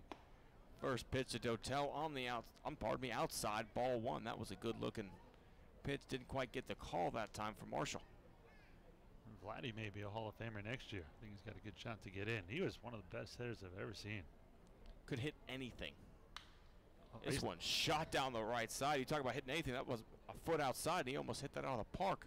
Used to say about Vladdy, never met a pitch he didn't like. You could bounce it, and it'd be hit 450 feet. He was a big boy, 6'5", had that huge wingspan. He could reach just about anything. 1 ball, 1 strike, a now tied ball game here in Sugar Land, top of the 5th inning. Runner on second base is Luis Hernandez. Wellington Dotel at the plate. Marshall kicks and fires. Swung on, chopped towards first. Backhanded by Scott. Flip to Marshall in time. What a great play by Travis Scott, fielding and flipping to Marshall to keep this one all tied up at 2. Through 5.5 innings, we are tied 2 apiece.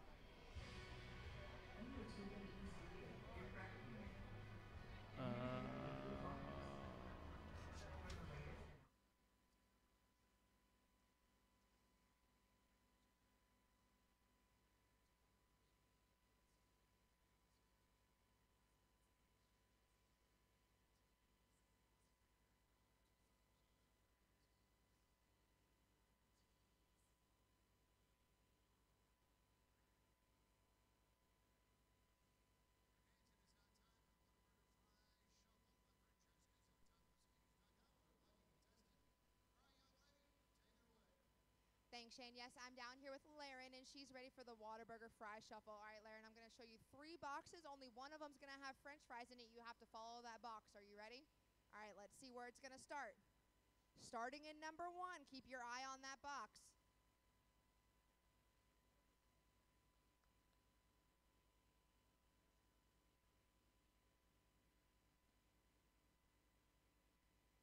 Round and round it goes. Do you know where it is, Laren? 2. Is it in number 2? Let's see. It is. That means that you are a winner of this Whataburger prize pack, and you are also playing for Section 8. So Section 8 Row F, you're going to be the winner of Whataburger coupons as well. Thanks to Laren. Back up to you, Shane.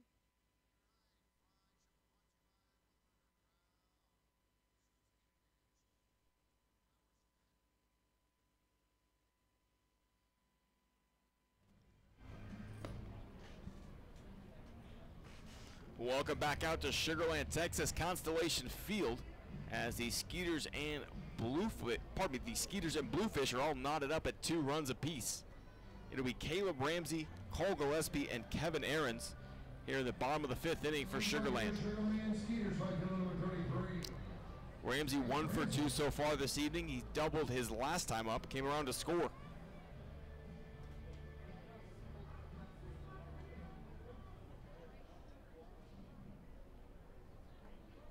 Wind still blowing out to left as Ramsey steps in from the left side with an open stance. First pitch swung on and missed. Big hack there by Caleb. Ramsey, of course, the former UH Cougar.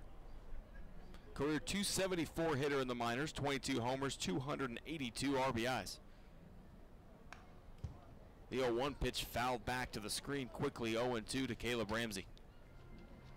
Trying to get out of a slump here. He came in, Just 7 for 36, a 194 mark over his last 13 games, but has a hit already here tonight. A rocket into right field when he hit it. 2 hits last night, so maybe starting to come out.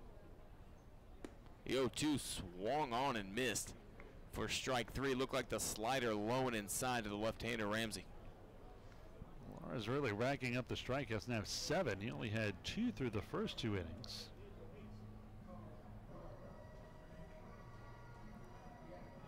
His last 4 outs have come via the strikeout.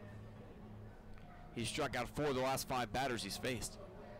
So here's Cole Gillespie, a 302 hitter, 5 homers, 25 RBIs, 0 for 2 so far today. First pitch on the outside corner for a strike. Now, Gillespie hasn't yet to contribute on offense, but he did at least save 1 run, if not more, so far on defense. As the 0-1 fouled straight back into the screen, Gillespie not off by much on that one.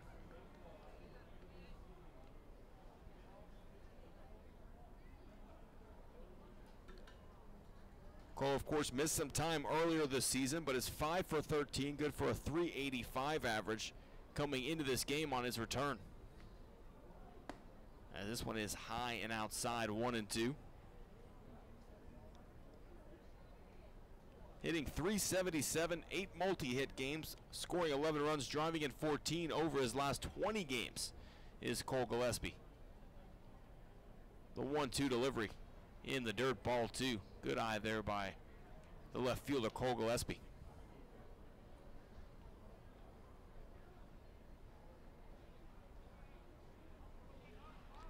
And as we were talking about over the break, the York Revolution and Southern Maryland Blue Crabs game has gone final.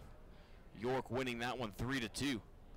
As the 2-2 pitch is in the dirt, ball 3. And so, Ira, can you kind of go over what exactly that means here for the Skeeters? Yeah, Tim, that means that if the Skeeters do not win here tonight, they are officially eliminated, because they would be 4 games back with 4 to go. And you can say, well, what if they win 4 and the other team loses 4? Well, they lose both tiebreakers with York and Lancaster, plus the York Revolution and Barnstormers are playing each other for the last 3. 3-2 pitch fouled out of play. So again, that makes this a must-win, as do the rest of the games the Skeeters play are must-wins here from the rest of the season on out. Started off the homestand right yesterday, winning that one, need to win 5 more. Here's a 3-2 delivery, swung on and missed. As that is another strikeout, 4 in a row for Lara. He's also struck out 5 of the last 6 batters he's faced. His last 6 outs have all come via the strikeout. Struck out the side in the 4th, and he's 2/3 of the way there to do it here. Here is Ahrens, 0 for 1 today. Did have a sac fly RBI his last time up. Takes a look at a fastball low and away for ball 1.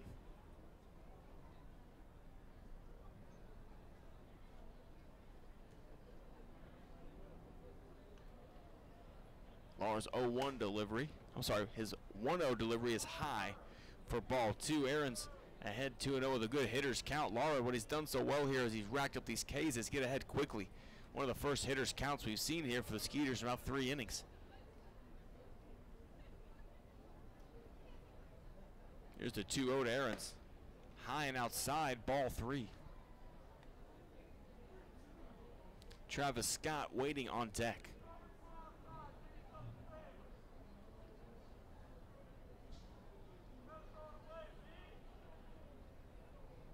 The 3-0 on the inside corner for a strike, 3-1, and in a tie ball game, that might have been a pitch I'd like to see Gillespie go after, but understand why you have him lay off there. 3-1, a much better hitter's count.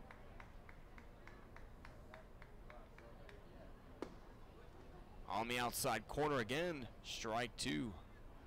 Now full count. You that he's taken both of the last 2. I understand taking the first one at 3-0. Full count, 2 outs here at the bottom of the 5th inning. Swung on and missed. Excellent slider that time by Lara, and he strikes out the side again.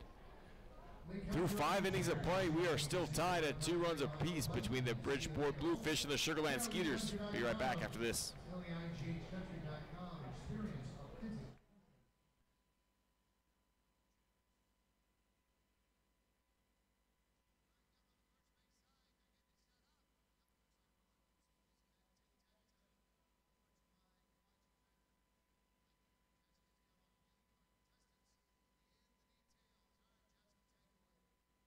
Thank you, Shane. Yes, we're just finishing setting up our tic-tac-toe map, but tonight I've got 2 fans representing the third base side and 2 representing the first base side. It's classic tic-tac-toe, but we're taking it up a notch and adding some dizzy bat to it. So my first contestant's going to put their head on the bat on the ground, and spin around 5 times. Once they do that, they're going to grab their letter, run to the board, and play tic-tac-toe. Are we ready? Get set, spin. As fast as you can. All right, looks like X is going to be O is going to be the first one to get out there. All righty, spin fast, guys. Who's going to get the next letter on the board?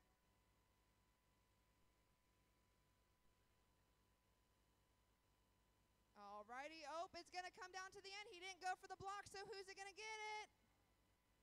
Team O is going to come through with the win, the first base side team. Congratulations. We're going to send it back up to you, Shane.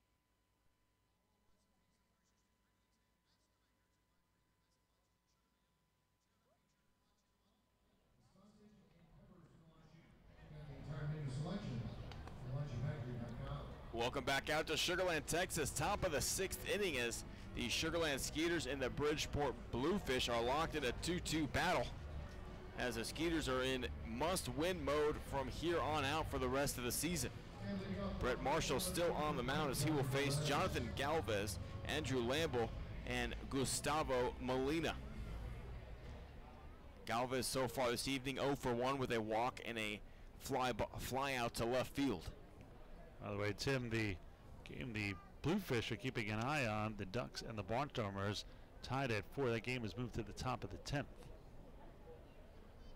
Free baseball for everyone in Lancaster, as the first pitch to Galvez low and inside for ball 1. Is there anything better than free baseball? Where you pay for 9 innings, you get 11. Free popcorn. As the 1-0 pitch on the corner for strike 1, 1-1. Free popcorn and an extra inning game. Now we're talking. Perfect storm. 1-1 delivery just inside. Marshall thought he had it with a quick bend at the knees. Didn't get the call though. 2-1.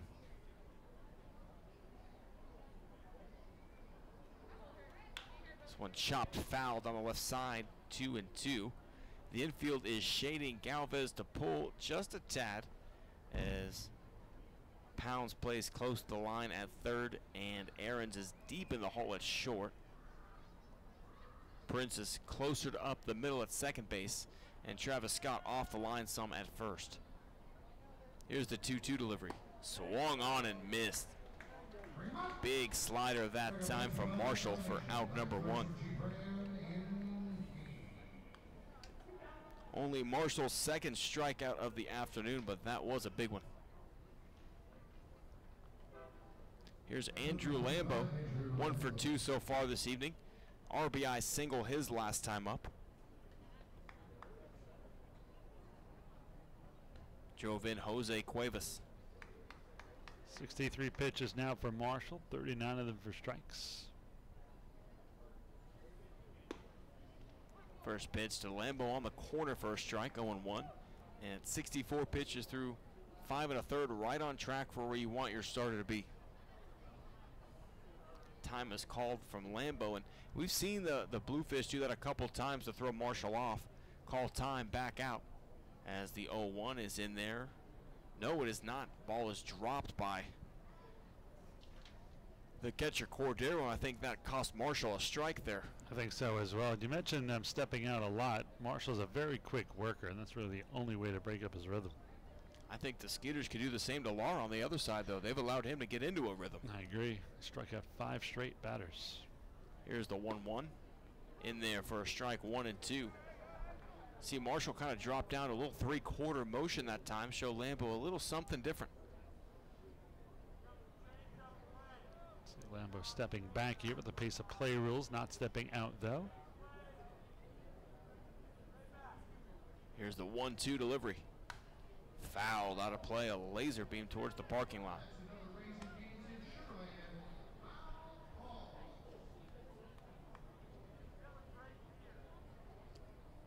Looked like it was headed towards the I-Man mobile. Yeah, I already got dented once since I've been here. Once is enough. Here's the 1-2 delivery. Swung on and missed as Marshall comes back with back-to-back Ks to open the 6th inning. Become a non-contact night for both teams. If it ain't broke, don't fix it. And Marshall seems to have found a little extra juice in that right arm here in the 6th. Gustavo Molina steps in, 1 for 2. He singled his last time up as well. Was stranded at first base though.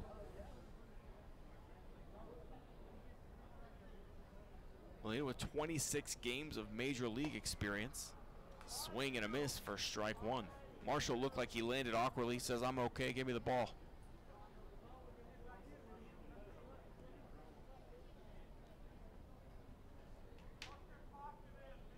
Nobody on, 2 out. Here's the 0-1 delivery. Big swing and a miss at the Uncle Charlie. 0-2.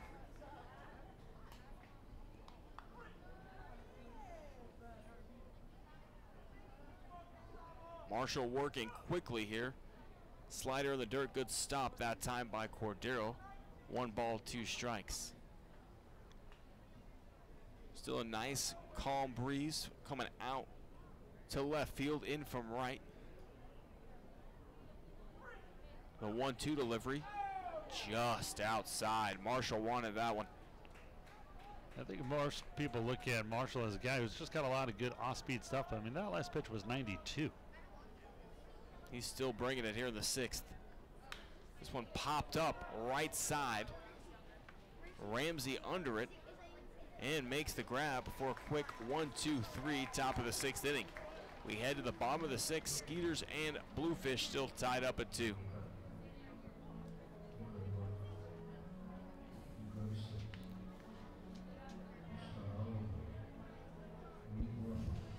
I do one more after this one. I feel like I'm getting a little bit. I was going to ask you.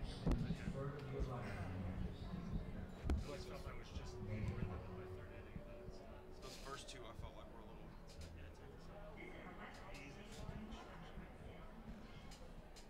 It's time for Ring the Bell, brought to you by Belhaven University.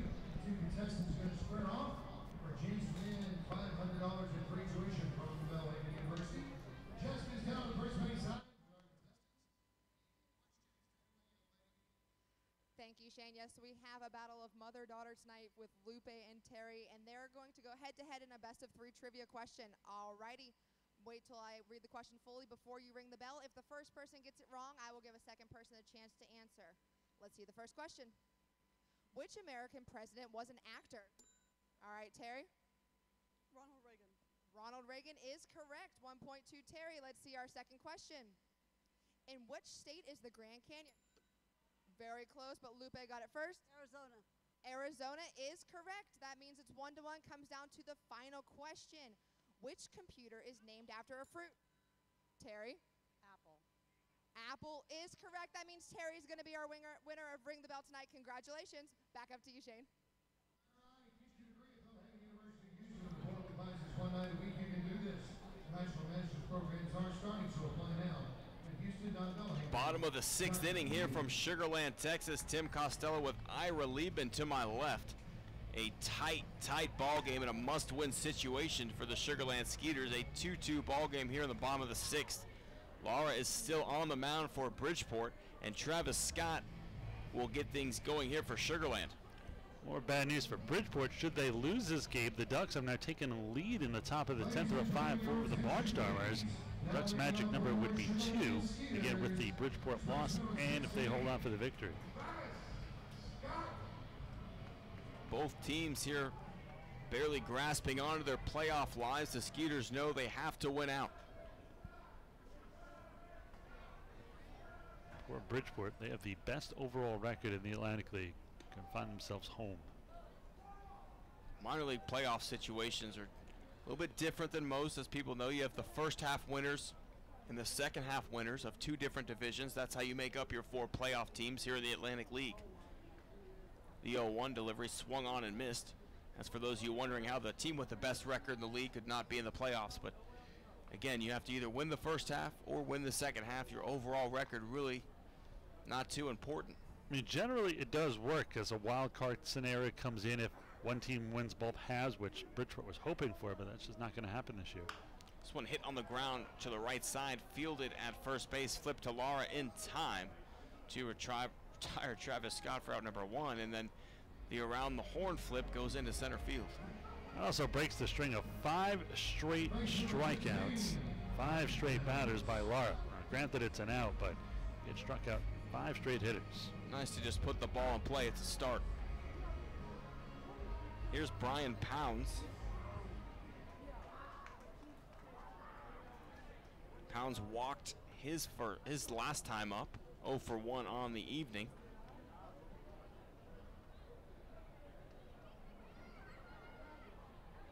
Pounds already with a couple excellent defensive plays at third. Takes a look at ball 1 to get things started. And again, his line out in his first at bat was an excellent play in right field to rob him of a base hit by Lambo.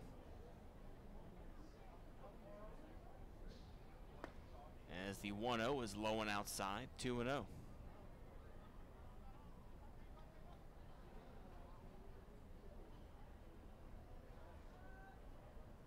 Pounds hitting .243 over his last 12 games. Rips the 2-0 past a diving attempt at third base for a single for Brian Pounds. And it was a diving attempt by Nina there at third. So that is a leadoff single, probably a 1-out single for Brian Pounds here in the 6th inning. Now coming up, Wilfredo Rodriguez. 0 for 1 today, but always dangerous. Walked his first time up, struck out looking in the 4th. Hits from the right side. Pounds moves well at first base also. This one, a little jam shot, that'll get down in right field. Pounds going first to third, he's gonna make it easily. So with 1 out here in the bottom of the 6th inning, the Skeeters have something brewing. First and third, 1 out with Albert Cordero coming to the dish. That was a nice piece of hitting. I always say when Rodriguez is going well, he goes the opposite field, and we're gonna get a visit to the mound by Louis Rodriguez with a Cole Machete. And again, as you mentioned, a great piece of hitting, but also sometimes the baseball gods are just on your side. That one in on the hands, fisted into right field. Not much you could do with it. Not much you could do more with it than he did, and ended up with a base hit and allows a runner to get to third with less than 2 outs. 89 pitches now, and I think this visit is just about getting somebody loose here as action begins in the fishbowl out there and right. It's a right-hander. I believe that is Zach Groats warming up out there, the right-hander. Groats, the 6'2", 200-pound righty from Millbrae, California. Played with the Dodgers rookie team in Ogden last year.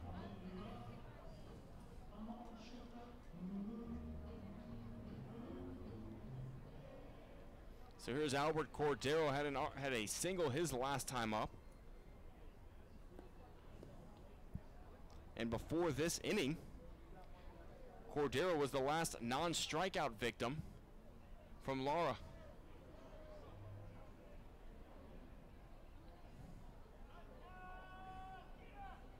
First pitch ripped into left field on a line.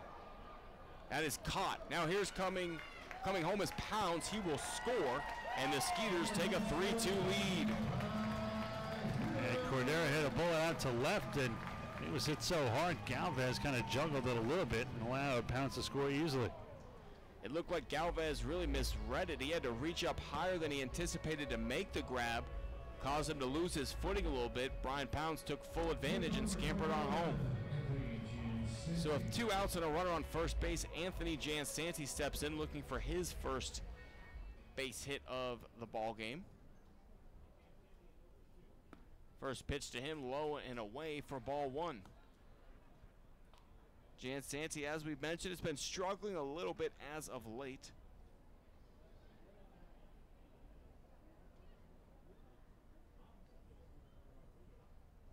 Oh for 2 today. Swing and a miss. 1 ball and 1 strike to Anthony.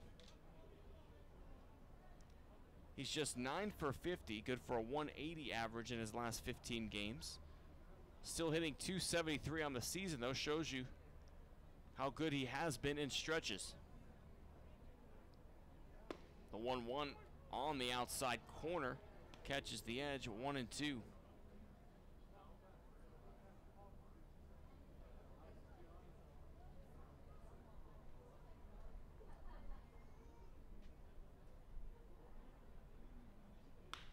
This one hit right back up the middle off the glove of Lara. He fields and flips to first in time to retire Jansanti. A hard hit baseball, but great reaction by the Bluefish pitcher Lara to retire Jansanti for out number 3. We head to the top of the 7th inning. Skeeters back on top, 3-2.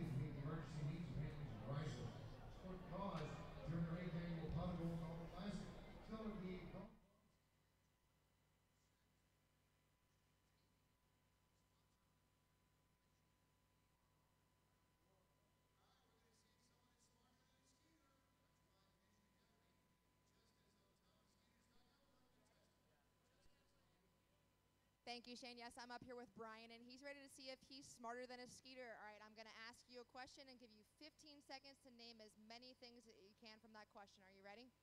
All right, let's see what it's going to be. Name as many states as you can in 15 seconds. Ready? Go. Alabama, Arkansas, Arizona, Alaska, Rhode Island, New York, Illinois, Connecticut, New Mexico, Nevada, Washington, Alaska, Hawaii, New York, Texas, Louisiana, Mississippi, Ohio. All right, we got Ohio in the last second. That's going to be 18. Wow. All right, we asked Andrew Johnston, one of our pitchers, the same question. Let's see how many he got.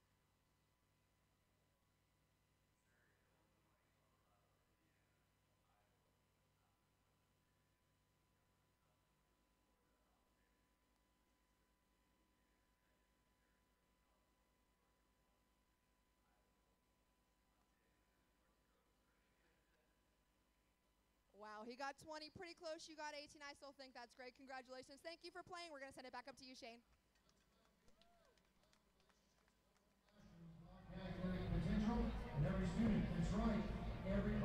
Welcome back out to Sugarland, Texas, top of the 7th inning as the Sugarland Skeeters back on top 3-2 as Brett Marshall looks to continue a very nice outing. It'll be Angeles Nina to get things going. He's 0 for 2.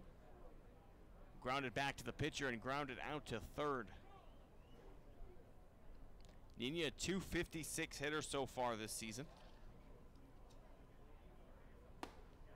First pitch to him inside for ball 1 is still hitting 89-90 on the gun for Marshall. Plenty of juice left in that right arm.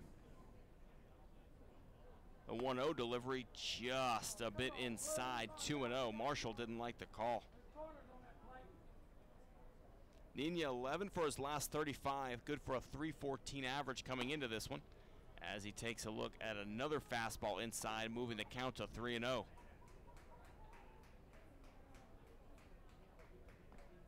Nina's been up to the AAA level with a couple different organizations.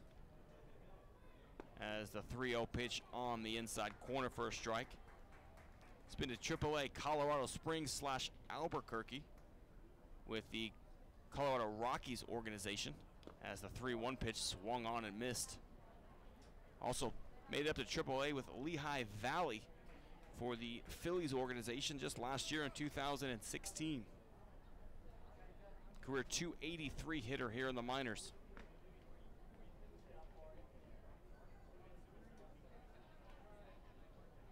Payoff pitch swung on, chopped foul as Nina will stay alive.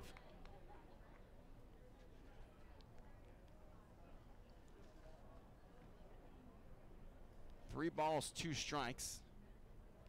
Nobody out. This one hit down the right side into right field for a base hit. Nina takes a hard turn towards second, but stops as Ramsey makes a great play to hold it to a single. As pitch number 81 for Marshall is a single to right field.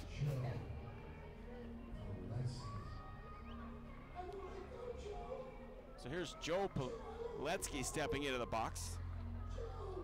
Singled and scored his last time up, as he gets the Jack and Rose from Titanic treatment here on the home scoreboard.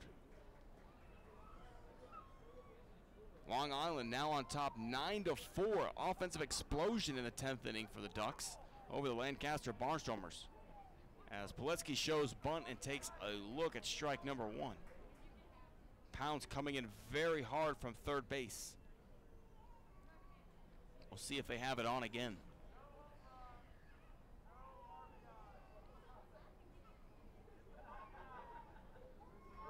Quick throw to first, not in time, as Nina dives back in safely. Poletsky started with the Bluefish 0 for 11, had 2 hits yesterday and a base hit so far today. Now stepping up in the box, showing bunt, gets it down but foul. No, they say he missed the bunt attempt. Now the throw is into center field as Nina attempts to steal. Gets by Jansanti in center, and Nina trots on to third. So what looked like a foul tip on a bunt was actually a missed bunt attempt. Cordero threw down to second over the head of Aarons. Jansanti then missed the backup, allowing Nina to move to third.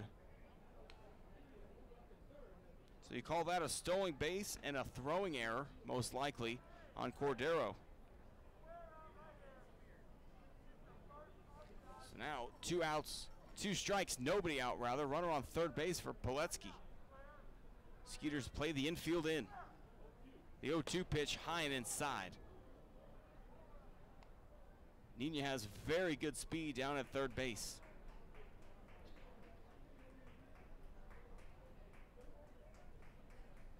Pounds and Scott are even with the bag.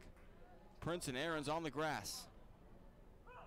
The 1-2 swung on and missed. Big strikeout there for Marshall. That'll bring up Santiago Nessie. Nessie struck out swinging his last time up, which was a clutch strikeout again at that time for Brett Marshall. Skeeters are leading 3-2 here in the top of the 7th inning.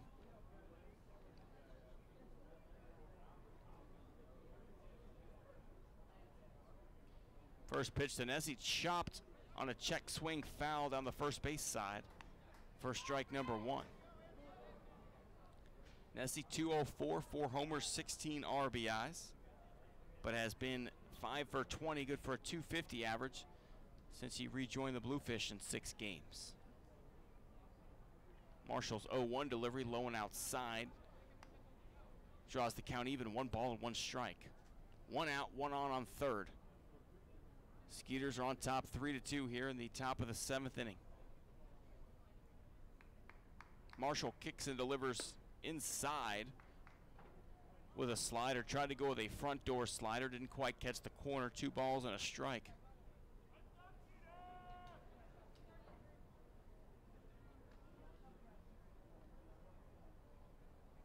Here's the 2-1 delivery.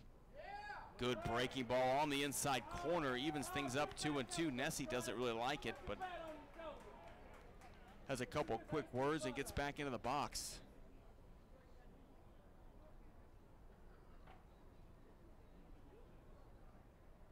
Marshall kicks and delivers. Swung on and missed. Making the tag to complete is Cordero. Throw down to third, trying to catch a sleeping Nina, not in time. But 2 outs now in the inning after Nina goes down on strikes. He's trying to argue that he tipped the pitch, pointing out a spot in the dirt where the ball bounced, but the umpire isn't having it.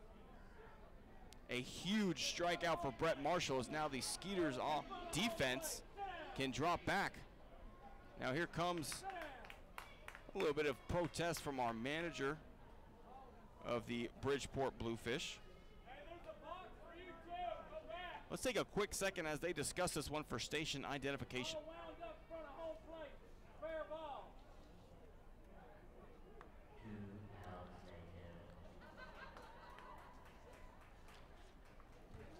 So Luis Rodriguez got an explanation he was at least okay with as he trots back down to third base, and Luis Hernandez will step into the box. Hernandez doubled home the tying run at the time. His last time up is 1 for 3.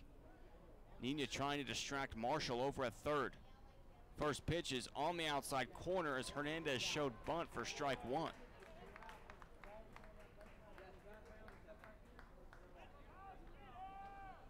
Hernandez 283, 5 homers, 42 RBIs from the left-handed side of the plate. Open stance. Gets at the very front of that batter's box. 0-1 delivery fouled back into the screen, and quickly Marshall's ahead 0-2.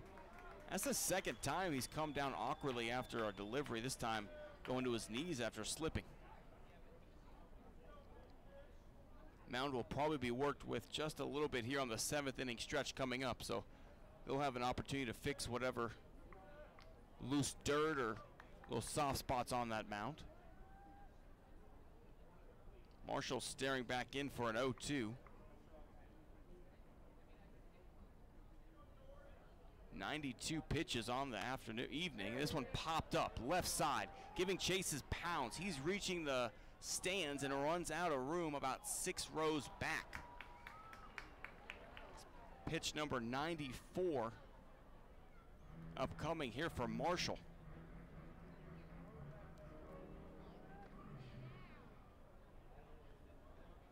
In today's game, that 100 pitch mark really is the line where you start looking at making a move. So this probably going to be Marshall's last inning. A little bit of not much movement in the bullpen yet though. Here's the 0-2 delivery, high. That looked like a wasted pitch on purpose, though, as Cordero was set up high and outside. It's DePaula getting loose in the bullpen for the Skeeters, probably just in case right now.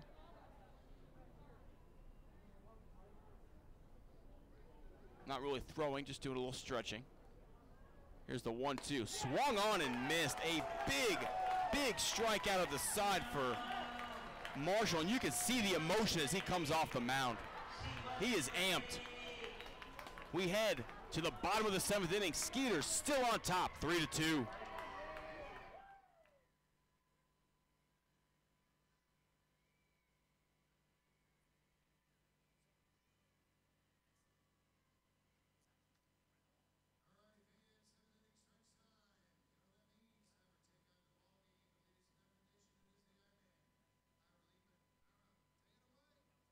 Thanks, Shane. All right, Skeeter fans, you ready to sing the 7th inning stretch? Come on, last homestand of the year. Are you guys ready? All right, on 3, 1, 2, 3. Take me out to the ball game. Take me out with the crowd. Buy me some peanuts and Cracker Jacks. I don't care if I ever get back, so just root for the Skeeters. If they don't win, it's a shame. Sing it with me, for it's 1, 2, 3 strikes, you're out at the old ball game. Let's go, Skeeters! Houston strong!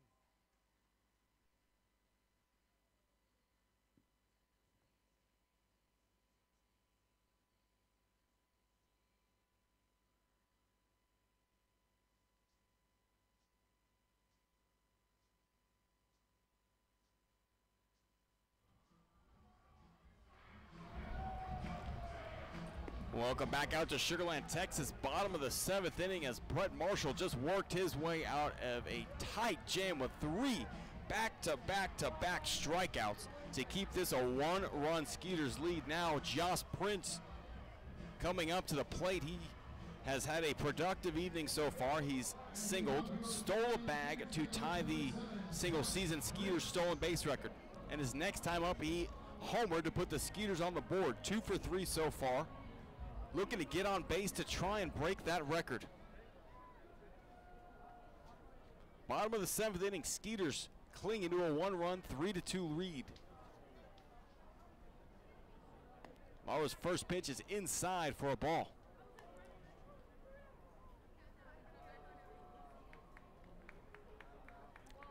Laura's getting up there and pitches as well, as the 1-0 is outside, ball 2.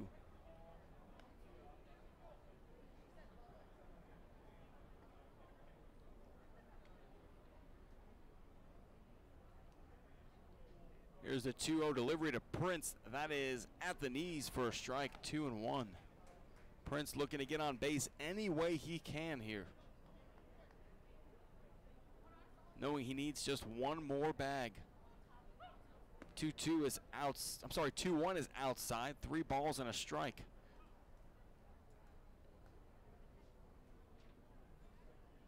Prince has had just a fantastic season here for the Skeeters. 259, 11 homers, 50 RBIs, 50 steals.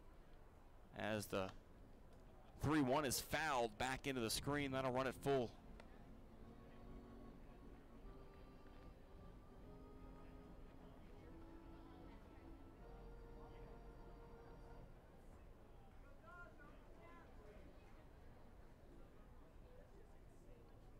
Payoff pitch to Prince. Outside, ball 4. And I think everyone in Constellation Field knows what's about to happen.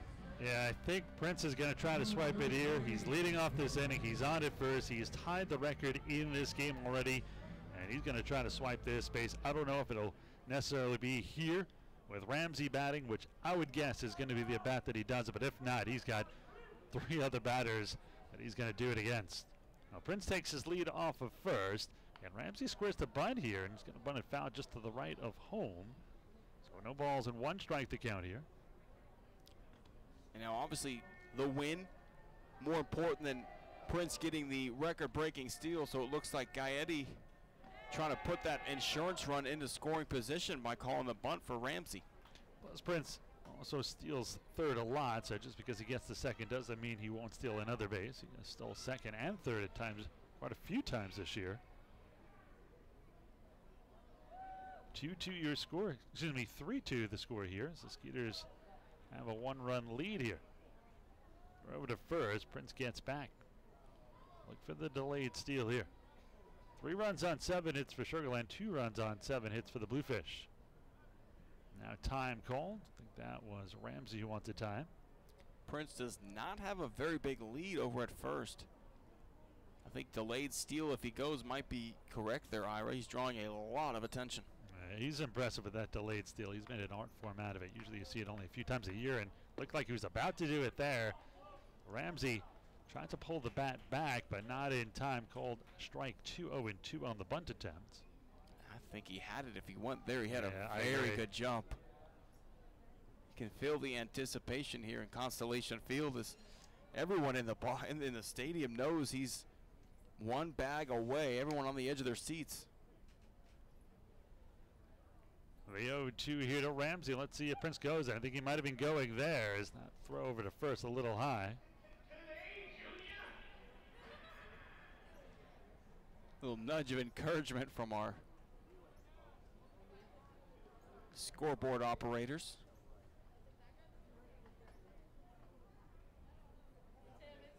To Ramsey, and Prince looked like he was going again. He's trying to get the timing for that delayed steal, and it's just a little off right now. I think because of Lara, he's really throwing off Prince here. He's been leading a couple times on these throwovers. If he comes home here, the 0-2. Prince does not go. This one misses inside 1-2. 103 pitches now for Lara.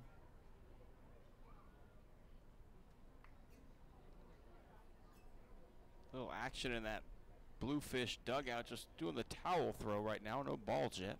By the way, final now, the Ducks beat the Barnstormers 9-4 in 10 innings, so their magic number is 3. Another throw to first. Prince again dives back in head first, and I tell you, Prince will drive a pitcher nuts, and all really good theft artists do. I mean, Ricky Henderson could shake up a whole game. Tim Raines, Vince Coleman, those types, those elite. He's got 50 steals, looking for the record here at 51. Swung and served into left field. That may dunk in for a base hit. It will. Prince will stop at second. Runners on first and second, nobody out. Don't count it. Prince taking third. Now, Luis Rodriguez is going to come out with his trainer to check here on Lara. Although I'm going to tell you here, this is probably all about not having an official visit to the mound more than anything. I highly doubt in reality this is an injury check. This is a smart move by Machete. While they discuss things on the mound, tomorrow, September 14th, the final Thirsty Thursday of the year here against the Bridgeport Bluefish. And wow, I stand corrected. Looks like he will come out of this game. So we'll take a break. We'll find out who the new pitcher who is coming back will be. Back here in just a moment. Skeeters with a 3-2 lead. Runners on first and second, nobody out.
New pitcher on the hill for the Bluefish. It is the right-hander, number 4, Zach Groats. Zach is 6'2", 200 pounds from Millbrae, California. He's played as high as A-ball, and last season spent time in Ogden, the rookie ball league for the Los Angeles Dodgers. So far on the season for Groats, he was a 28th round draft pick by the Astros in 2015 from Embry-Riddle Aeronautical University. Wow, that's a mouthful. Guess he was a rocket scientist. I would have to guess so. We could say pitching's not rocket science. He's the only one who really knows.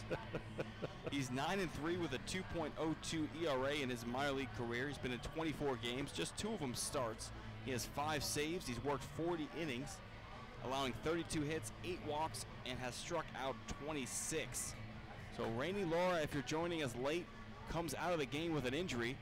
So Groats gets an unlimited amount of time to warm up here due to the injury being the reason probably that Rainy Laura exited the game. Although we saw Groats warming up for a couple innings, I don't think he should need too much more time. No, probably not. By the way, Lara, who is still the pitcher of record right now, that could change.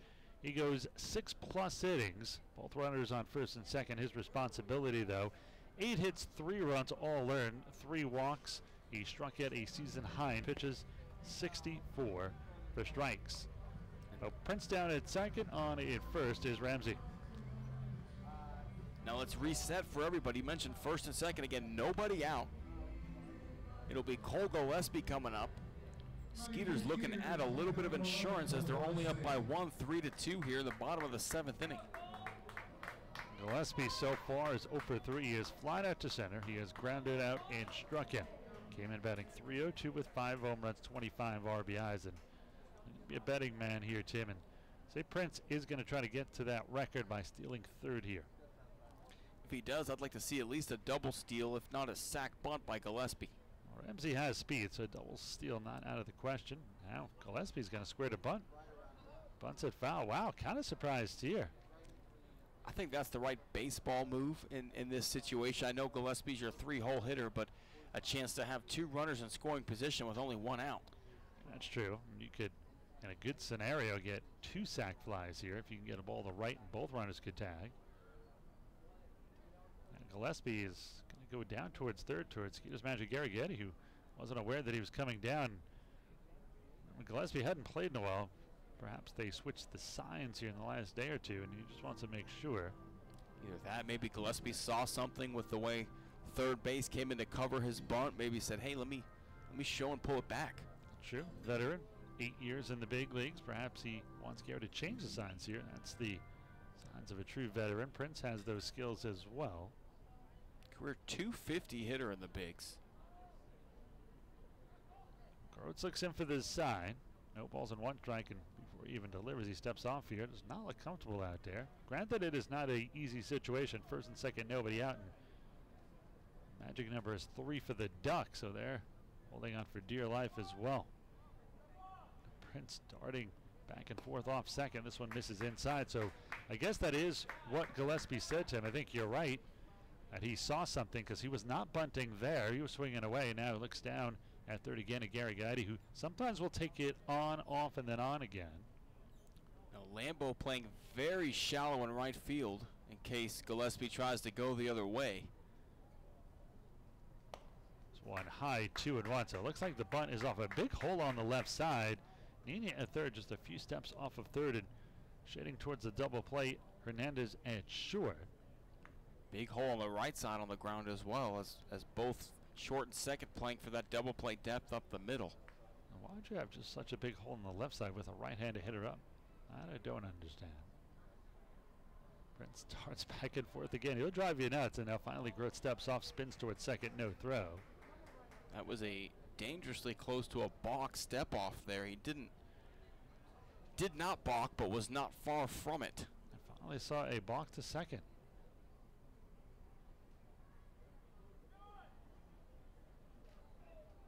Prince does not go. This one a strike on the outside corner. 2-2 now here on Gillespie.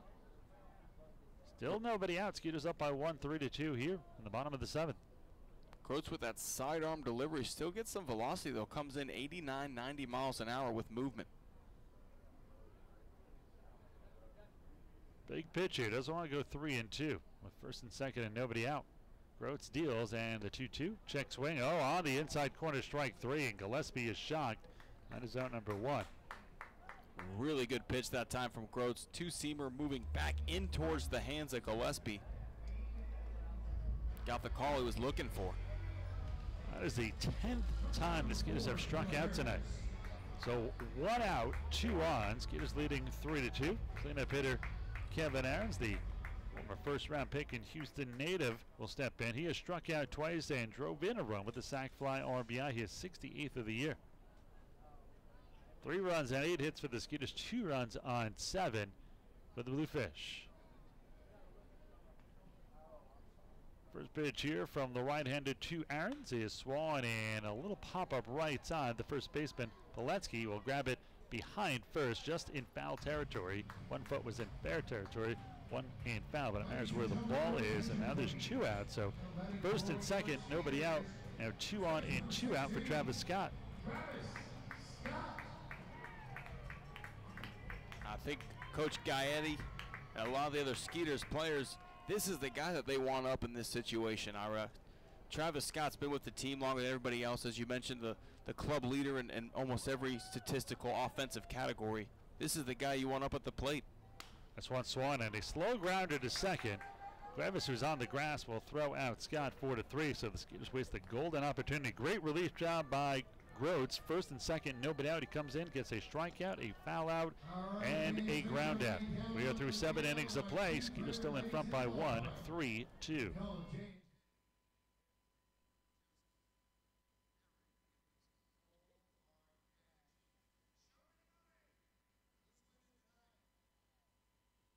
Well, I'm not sure, but I have $200 in my hand for a lucky season ticket holder out there. Let's see where we're going tonight. Alrighty. I'm going to head to the first base side. All right, follow me. You ready? What about section number 9? I was here last night. Sorry, I'm heading over this way. What about section number 8? Barely any noise. What about section number 7? I like it. I'm going to stay with y'all tonight. Let's see where I'm going. Alrighty, section number 7. Sorry, I'm heading up this way.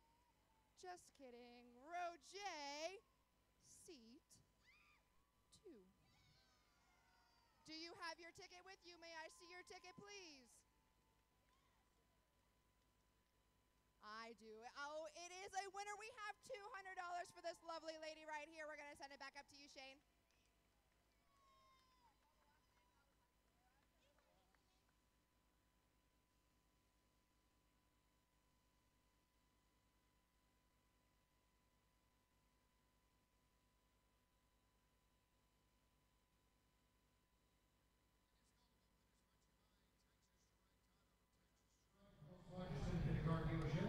Top of the 8th inning from Sugarland, Texas. New pitcher on the mound for the Skeeters.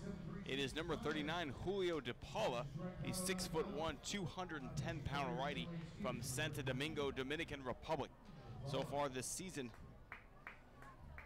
for De Paula, his career, he has a 47-42 record in the minors, an 8.55 ERA, 8 strikeouts, 10 walks, and 20 career innings pitched. Last year with York, as well as in the Mexican League, he was a combined 2-4 with a 4.97 ERA, 32 strikeouts, 33 walks, and 69 2/3 innings pitched. This season, De Paula 0-1 with a 3.64 ERA and 47 appearances, all out of the pen. It'll be Jose Cuevas getting things going for the Bluefish. Been a thorn in the side of Skeeter's pitching staff so far today, 2 for 3 with a couple singles. Had the first 2 hits of the ball game off of Marshall.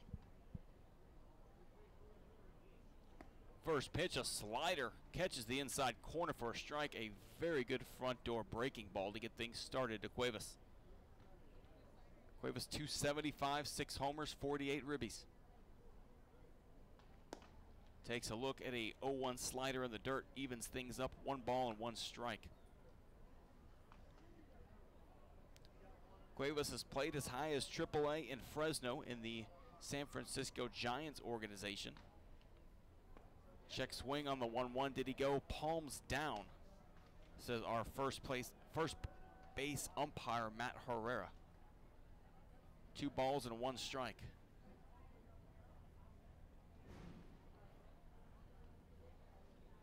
Breaking ball again on the front door side, catches the inside corner, 2 balls and 2 strikes.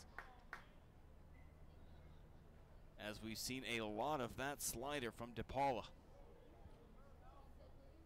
Where's the hap tilted to the side, a little Fernando Rodney's now. Kicks and delivers high. Will run the count full 3-2 on that fastball. Ira, when did the build to the side become the look for relievers? And I think CC Sabathia was one of the first I saw start that. Very true. Here's the 3-2 delivery, popped up behind the plate. That will get out of play. You see CC does it. I think Jabba Chamberlain used to do it when he was in the Yanks pen. You know, a lot of lefties used to say that they needed to do it because the way they fall off the mound. You don't see a lot of righties do that. I don't know if that was just an excuse to wear your hat that way, but it seemed like it was lefties, and maybe it's just the quirky lefties. Fernando Rodney, when he was with the Tigers, the righty though, he would do the little tweak to the side. Here's the 3-2 delivery from De Paula, again fouled back behind home plate as Cuevas stays alive. Rodney used to pull his shirt out after he picked up a save too, right, didn't he? He would start getting undressed on the field. And then did that Usain Bolt kind of thing. Locked it down. Start the celebration early. There's another payoff pitch from De Paula. High, ball 4, as Cuevas is on base for the 3rd time tonight. Leadoff walk here in the top of the 8th inning. That'll bring up Wellington Dotel. He's had a rough night so far, 0 for 3, but always dangerous. The 2nd time the Skeeters have walked all night.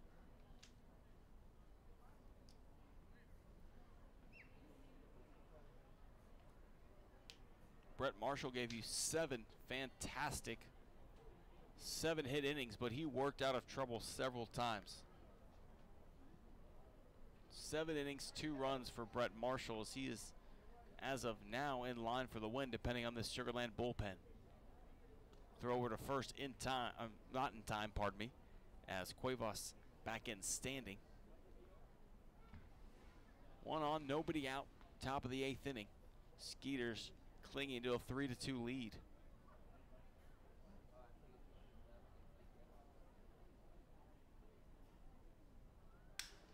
Here's a broken back grounder to the third. Pounds, no time at first, no play anywhere, as an infield single for Wellington Dotel. Pounds looked to second, wasn't going to get the play, tried to go to first, but Dotel runs so well, didn't have time.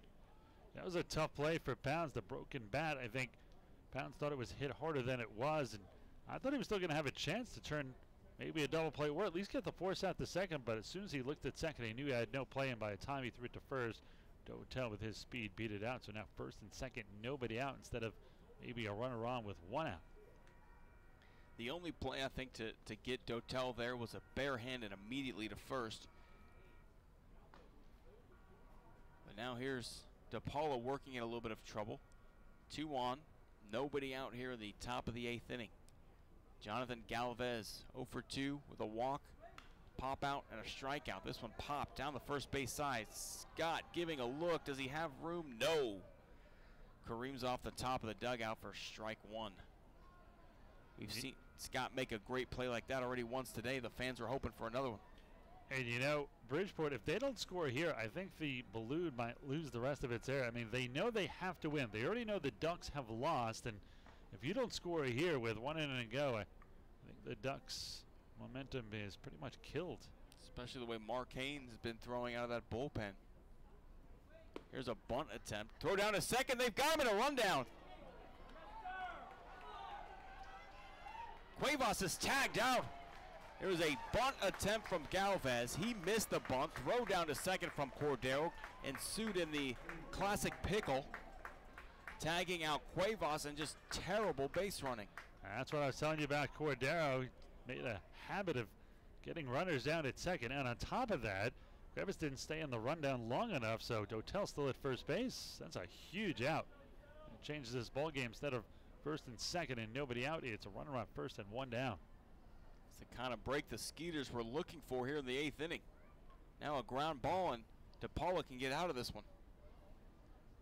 Here's the 1-1 delivery. Beautiful breaking ball again, catches the inside corner. 1 ball and 2 strikes. DePaula, a really nice front door slider so far this evening. Galvez hunched over, a little bit of an open stance. DePaula with a long look in and delivers. There goes the runner. Throw down to second is in time, proving once again that crime doesn't pay, as Dotel is gunned down at second for out number 2. A Coco show here in the 8th. My goodness, first and second, nobody out, and Cordero cuts down both of them.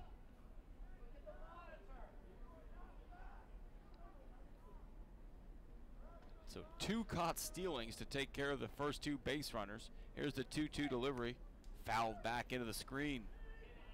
And just like that, Skeeters 4 outs away from a win. We were talking about some of the wind going out of the sails. There you go. Not how you want to get a inning started and then have 2 outs, nobody on base, just like that. Devastating, really, right here. I mean, the Ducks have cut the magic number to 3. Bridgeport at first and second, nobody out. They're down 3-2. Just inside DePaula with a long look in. Thought he had a called strike 3. That'll run the count full on Galvez. So did I. 91 on the radar gun. If that missed, it was on the black.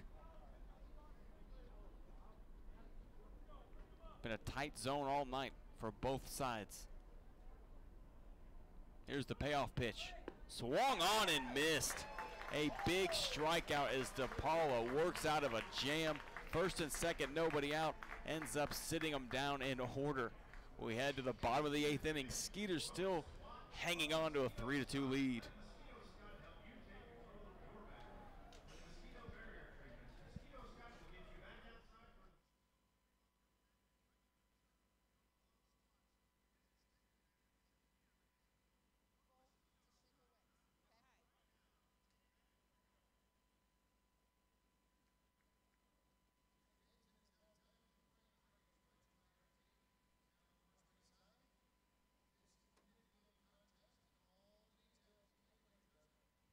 Thanks, Shane. Yes, I'm down here with three lovely ladies. I've got Christine, Kathleen, and Gabs, and they are ready for an ice cream eating contest for Brain Freeze. All right, you guys have your ice cream spoons.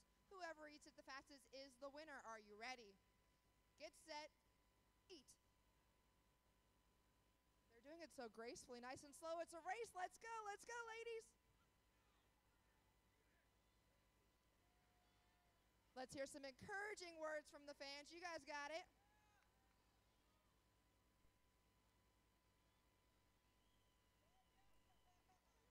They're working. Oh, it looks like we're getting close to a winner. Who's it going to be? Christine is not messing around. She is going to be our winner. There is nothing left in this bowl. Ladies, you can just enjoy your ice cream. Christine's going to be our winner. We're going to send it back up to you, Shane.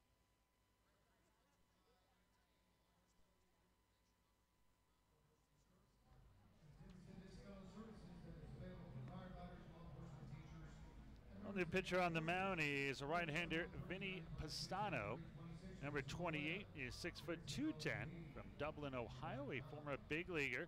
Last year spent time with Yankees AAA affiliate in Scranton, and this year so far, 1-1 with a 2.95 ERA, 23 appearances. This will be number 24. He does have a save in 24 and a third.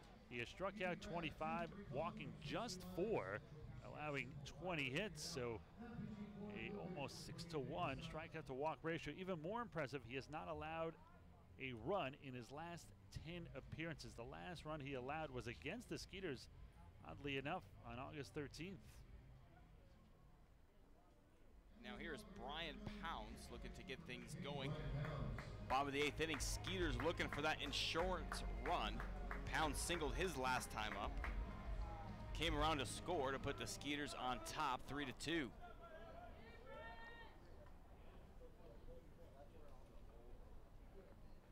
First pitch to Pounds, swung on and missed. Big swing at the fastball.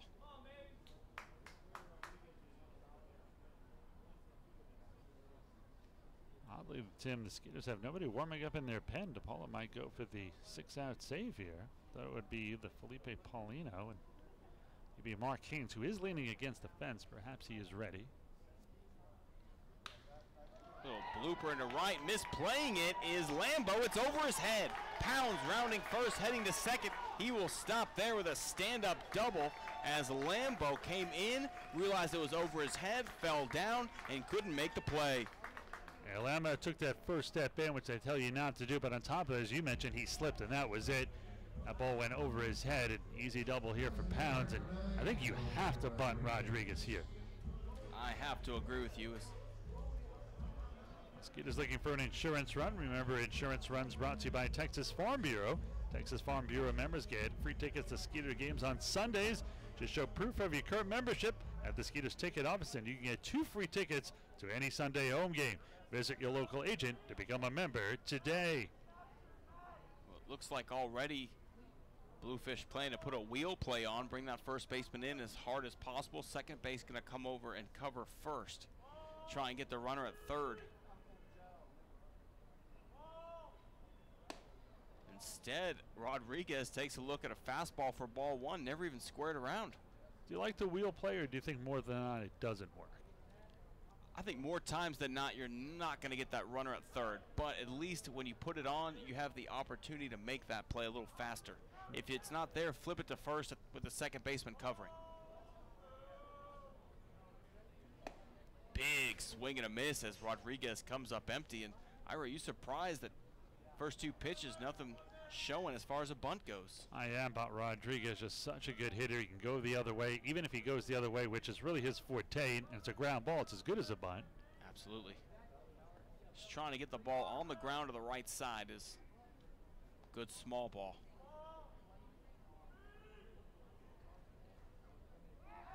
Pickoff throw is not in time, but close as Pounds dives back into second base safely. You talked about that wheel play, and almost happened in reverse there. With the wheel play, it is tough because the shortstop has to outrun the runner at second, and he almost did it there, getting back in behind him at second.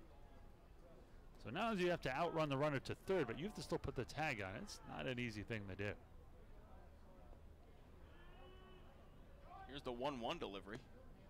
Low and away ball too, and we were talking about having Rodriguez bunt. One of the things though, when you ask guys who don't bunt very much to try and lay down that sacrifice bunt, a lot of times you're just throwing away an at bat and you're taking the bat out of your best player right now. I heard a manager once say, never put a player in a position to do something he's not used to doing. 2-1 pitch fouled, backing out of play, evens the count up at 2 balls and 2 strikes. I mean, if you're going to have your cleanup hitter bunt, more times than not, it's not going to work. We all took those first 2 bunts in BP to get things going. You weren't really working on fundamentals at that point. That was just to get the timing down. 2-2 count to Rodriguez. Runner on second is Pounds. Line drive on the ground through the right side as it skips over the glove of the second baseman as a no out single puts runners on first and third. Did you give him a hit or an error on that one? I'm trying to think about that myself because it was so hard hit. Cuevas was in position, just took a terrible hop on him, but then again, that's why they teach you to charge the baseball. Don't sit back on it, don't wait for it to come to you. Cuevas that time waited in the hole, took a hop off the edge of the grass, and now Skeeters again have something cooking. And Coco is coming up. It's been the Coco show here in the 8th. We've seen it so many times. The guy who makes those 2 great defensive plays now is an opportunity to really put this one away for Sugarland. Corners playing in, swung on, hit into center field on a line and caught by Dotel. Here comes Pounds to the plate. No chance to get him as the throw is just lofted into second, and the Skeeters tack on one more. They go up 4-2. And by the way, Tim, they did rule that an error. Okay. It'll be an E4 on Cuevas, and then a sac fly for Cordero, allowing Pounds to score.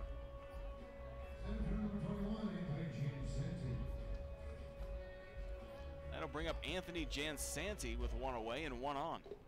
Jansanti having a rough night, 0 for 3, but could easily turn it around here. First pitch is on the outside corner for a strike. Grote's not the hardest throw, but due to his arm angle and the movement, very deceptive. This one lined into center field for a base hit as Jansanti gets on the board for his first base hit of the evening. As Pistano has been touched up a little bit here in the bottom of the 8th. Really could have been out of it without much damage, as the Pounds double could have been easily a play made in right field, but Lambo falls down. Then you had an error on the Wilfredo Rodriguez ball, then a sac fly, then another single here by Jansanti into center field, and it's amazing how quickly things can unravel. Here's Josh Prince. Swung on, hit deep in the air to left field.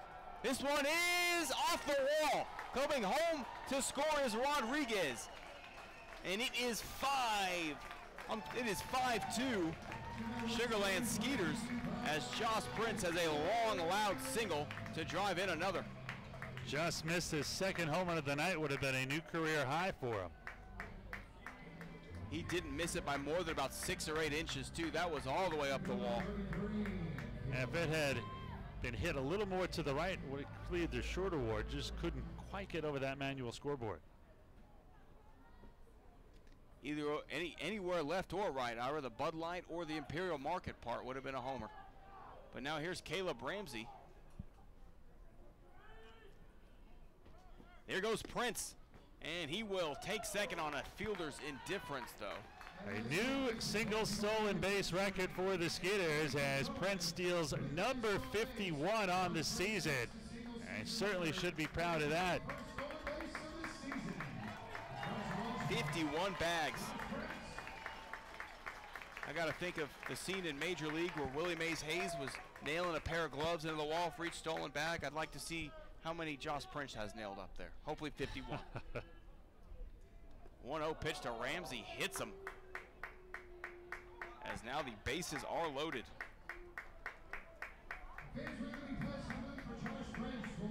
And that'll bring up Cole Gillespie.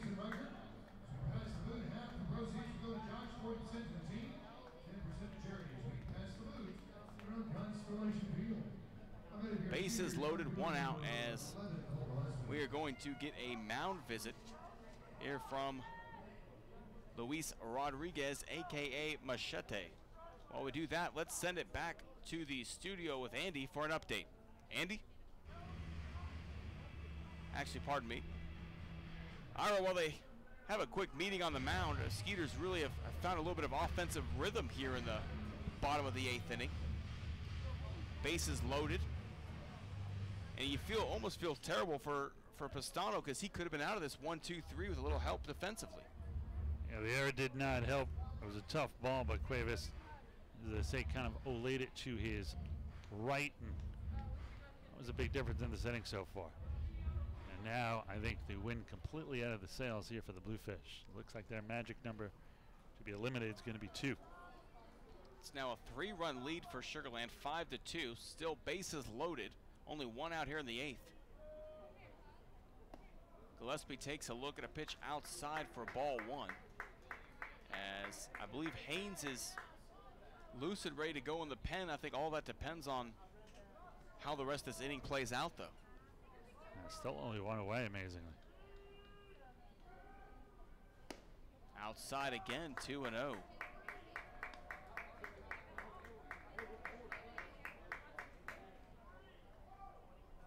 Gillespie 0 for 4.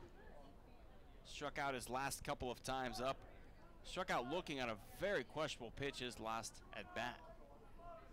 Looking to redeem himself here with the bases juiced. 2-0 delivery. Swung on. Big swing and a miss. Moves the count to 2-1.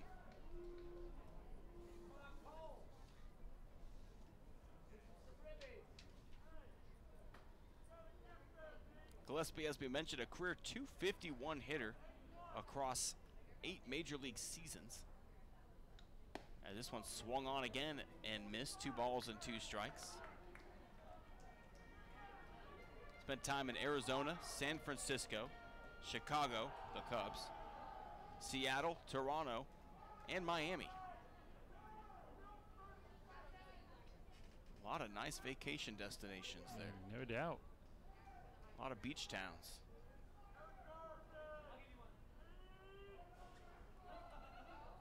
Pastano 17 pitches, 11 for strikes. 2-2 delivery, swung on and missed as Gillespie chased the outside fastball for his 3rd strikeout in a row. Here will be Kevin Aarons looking to extend his 6-game hit streak. This might be his last, or most likely is his last chance to do so. He does have the sac fly, but again, Aarons is riding a 6-game hitting streak coming into this one, looking to extend it here. Bases still loaded, 2 outs. Skeeters on top, 5-2 here in the bottom of the 8th inning. Takes a look at a fastball high for ball 1. It looks like we will see Mark Haynes in the 9th as he continues to warm up in the Skeeters pen, but with a base hit here, might not be a safe situation for the Punisher. Here's the 1-0 delivery. Swung on and missed by Aarons. He's trying to add 4 more on very quickly with that swing. And again, the Skeeters, with their backs up against the wall the last 2 nights, have responded ferociously. The 1-1. Swung on and missed.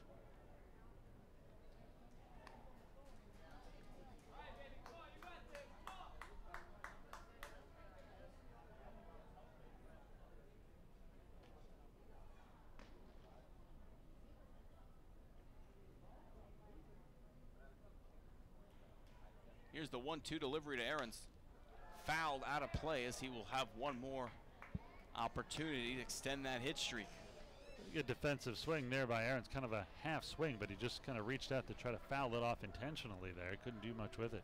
That's the difference, Ira, between some of the great hitters you see and some of just the really good ones. Those guys who could foul off pitchers' pitches so they can have an opportunity just to see 1 more. It's so hard to do. I think Wade Boggs was the best I ever saw at it. Boggs, Gwynn. 1-2 delivery. Hit deep in the air, down the left field line. If it's fair, it's gone. It is foul. Not by much. That was a Fiskian shot to left field, but just could not keep it inside the fair pole. Not quite as much body English by Kevin Aarons as Maybe Carlton. that's why it went foul. We didn't have the lean. I was doing my best up here, but you don't want to hurt your neck doing a little too much. Unless you're into that night at the Roxbury thing. I don't want to break any more car windows. Here's the 1-2.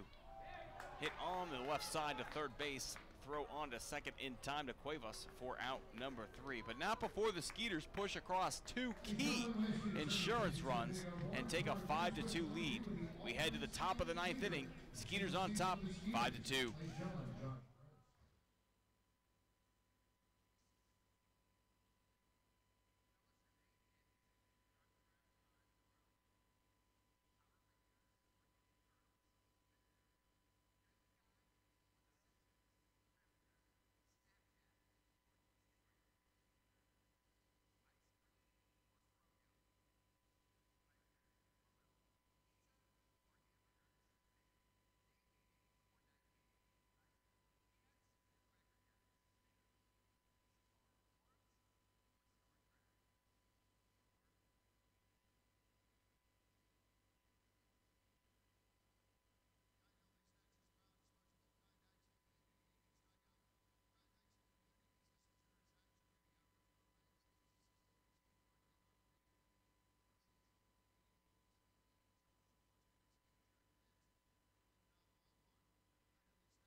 Felipe Paulino will try to close it out for the Skeeters. This is a save situation. Skeeters are leading 5-2. Take a look at Paulino's numbers this year as he has really moved back into that closer role. Paulino, the former Astro, 4-4, 2.11 ERA. He has 14 saves. This will be his 37th appearance. In 30 in the third, he has allowed just 23 hits, which is very impressive. He has walked 13 while striking out 44, so very good numbers for Paulino. We'll try to close it out for a Skeeters win, and if he does, we'll reduce the Ducks' magic number to 2, who might clinch here at Constellation Field. They come in next. Finale of this series tomorrow, then the Ducks for the final 3 games of the regular season for the Skeeters. First pitch here by Paulino. This one misses inside 1-0. It is 5, 6, and 7 here for Bridgeport. Andrew Lambo, Gustavo Molina, and Angeles Nina.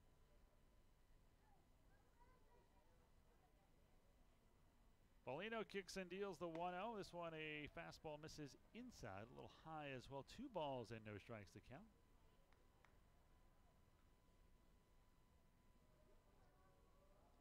Paulino gets the sign here from Cordero. Skeeters leading 5-2 here in the 9th. The 2-0. Fastball strike on the outside corner. 91 on the gun for Paulino. 2-1. Lambo 1 for 3 with an RBI single. He's also flied out and struck out last time up.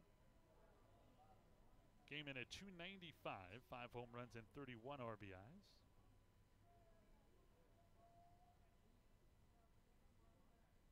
They'll set up outside again. Cordero sits low and away to the left end, hitting Lambo. This one hit high in the air to right center field.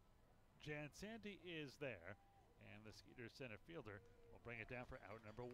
So the Skeeters are 2 outs away. So that is Joe Benson, who came in defensively to get into this one. So 1 out, none on for Gustavo Molina. Molina is 1 for 3. He has fouled out, singled, and flied out to right last time up. Molina 219, 5 home runs, and 19 RBIs.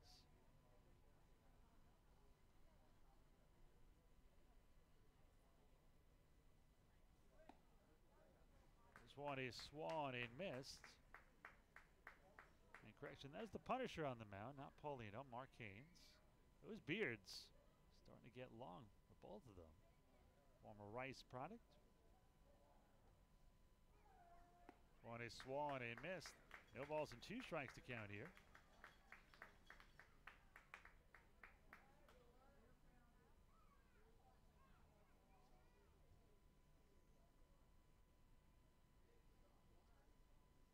Haynes winds and deals the 0-2. This one, a fastball that misses outside, 92 miles an hour there by Haynes. 1 ball and 2 strikes to count. Skeeters with a 5-2 lead here. 1 out, none on for the Bluefish. 5 runs on 11 hits for Sugar Land, 2 runs on 8 for Bridgeport. Both team with an error apiece. The 1-2. This one on the inside corner, strike 3. Strikeout Punisher, and the Skeeters are 1 out away. So 2 outs, none on. The only thing standing between Haynes, the Skeeters, and a win is Angeles Nina, the third baseman. He singled his last time up. He's also hit into a fielder's choice and grounded out. Haynes looks to be on his game here.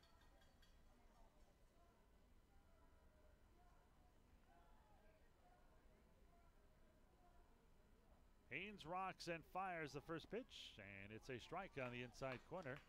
No balls and 1 strike to count.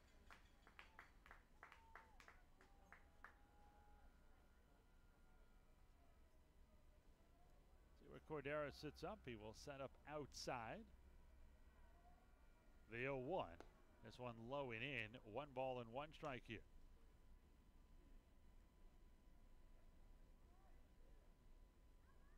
Has been on a roll.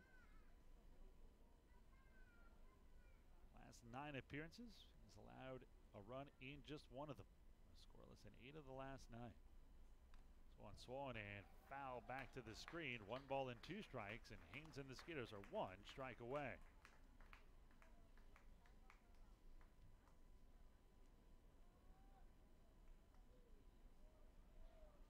Haynes 11 pitches so far, 7 for strikes.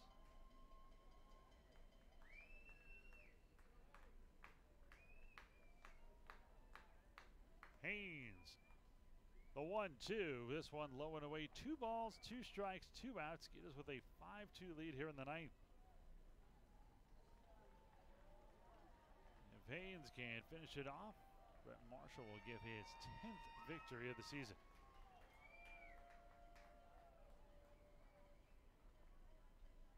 They set up outside. The 2-2 from Haynes. Swung and grounded towards third. Pounds has it. The toss across in time, and that's the game. Great job by the Punisher as a 1-2-3 ninth, and it picks up the save as the Skeeters take the first 2 of this 3-game series. And now Bridgeport, magic number from being eliminated is 2. Let's take a look at the final numbers here. 5 runs, 11 hits, and 1 error for the Skeeters. 2 runs, 8 hits, and an error for the Bluefish. We're going to take a break. We will come back. We'll give you the final numbers, highlights, our player of the game with Tim Costello, and preview tomorrow's Game 3 finale. All that and more when we return on the Skeeters post-game show in a moment.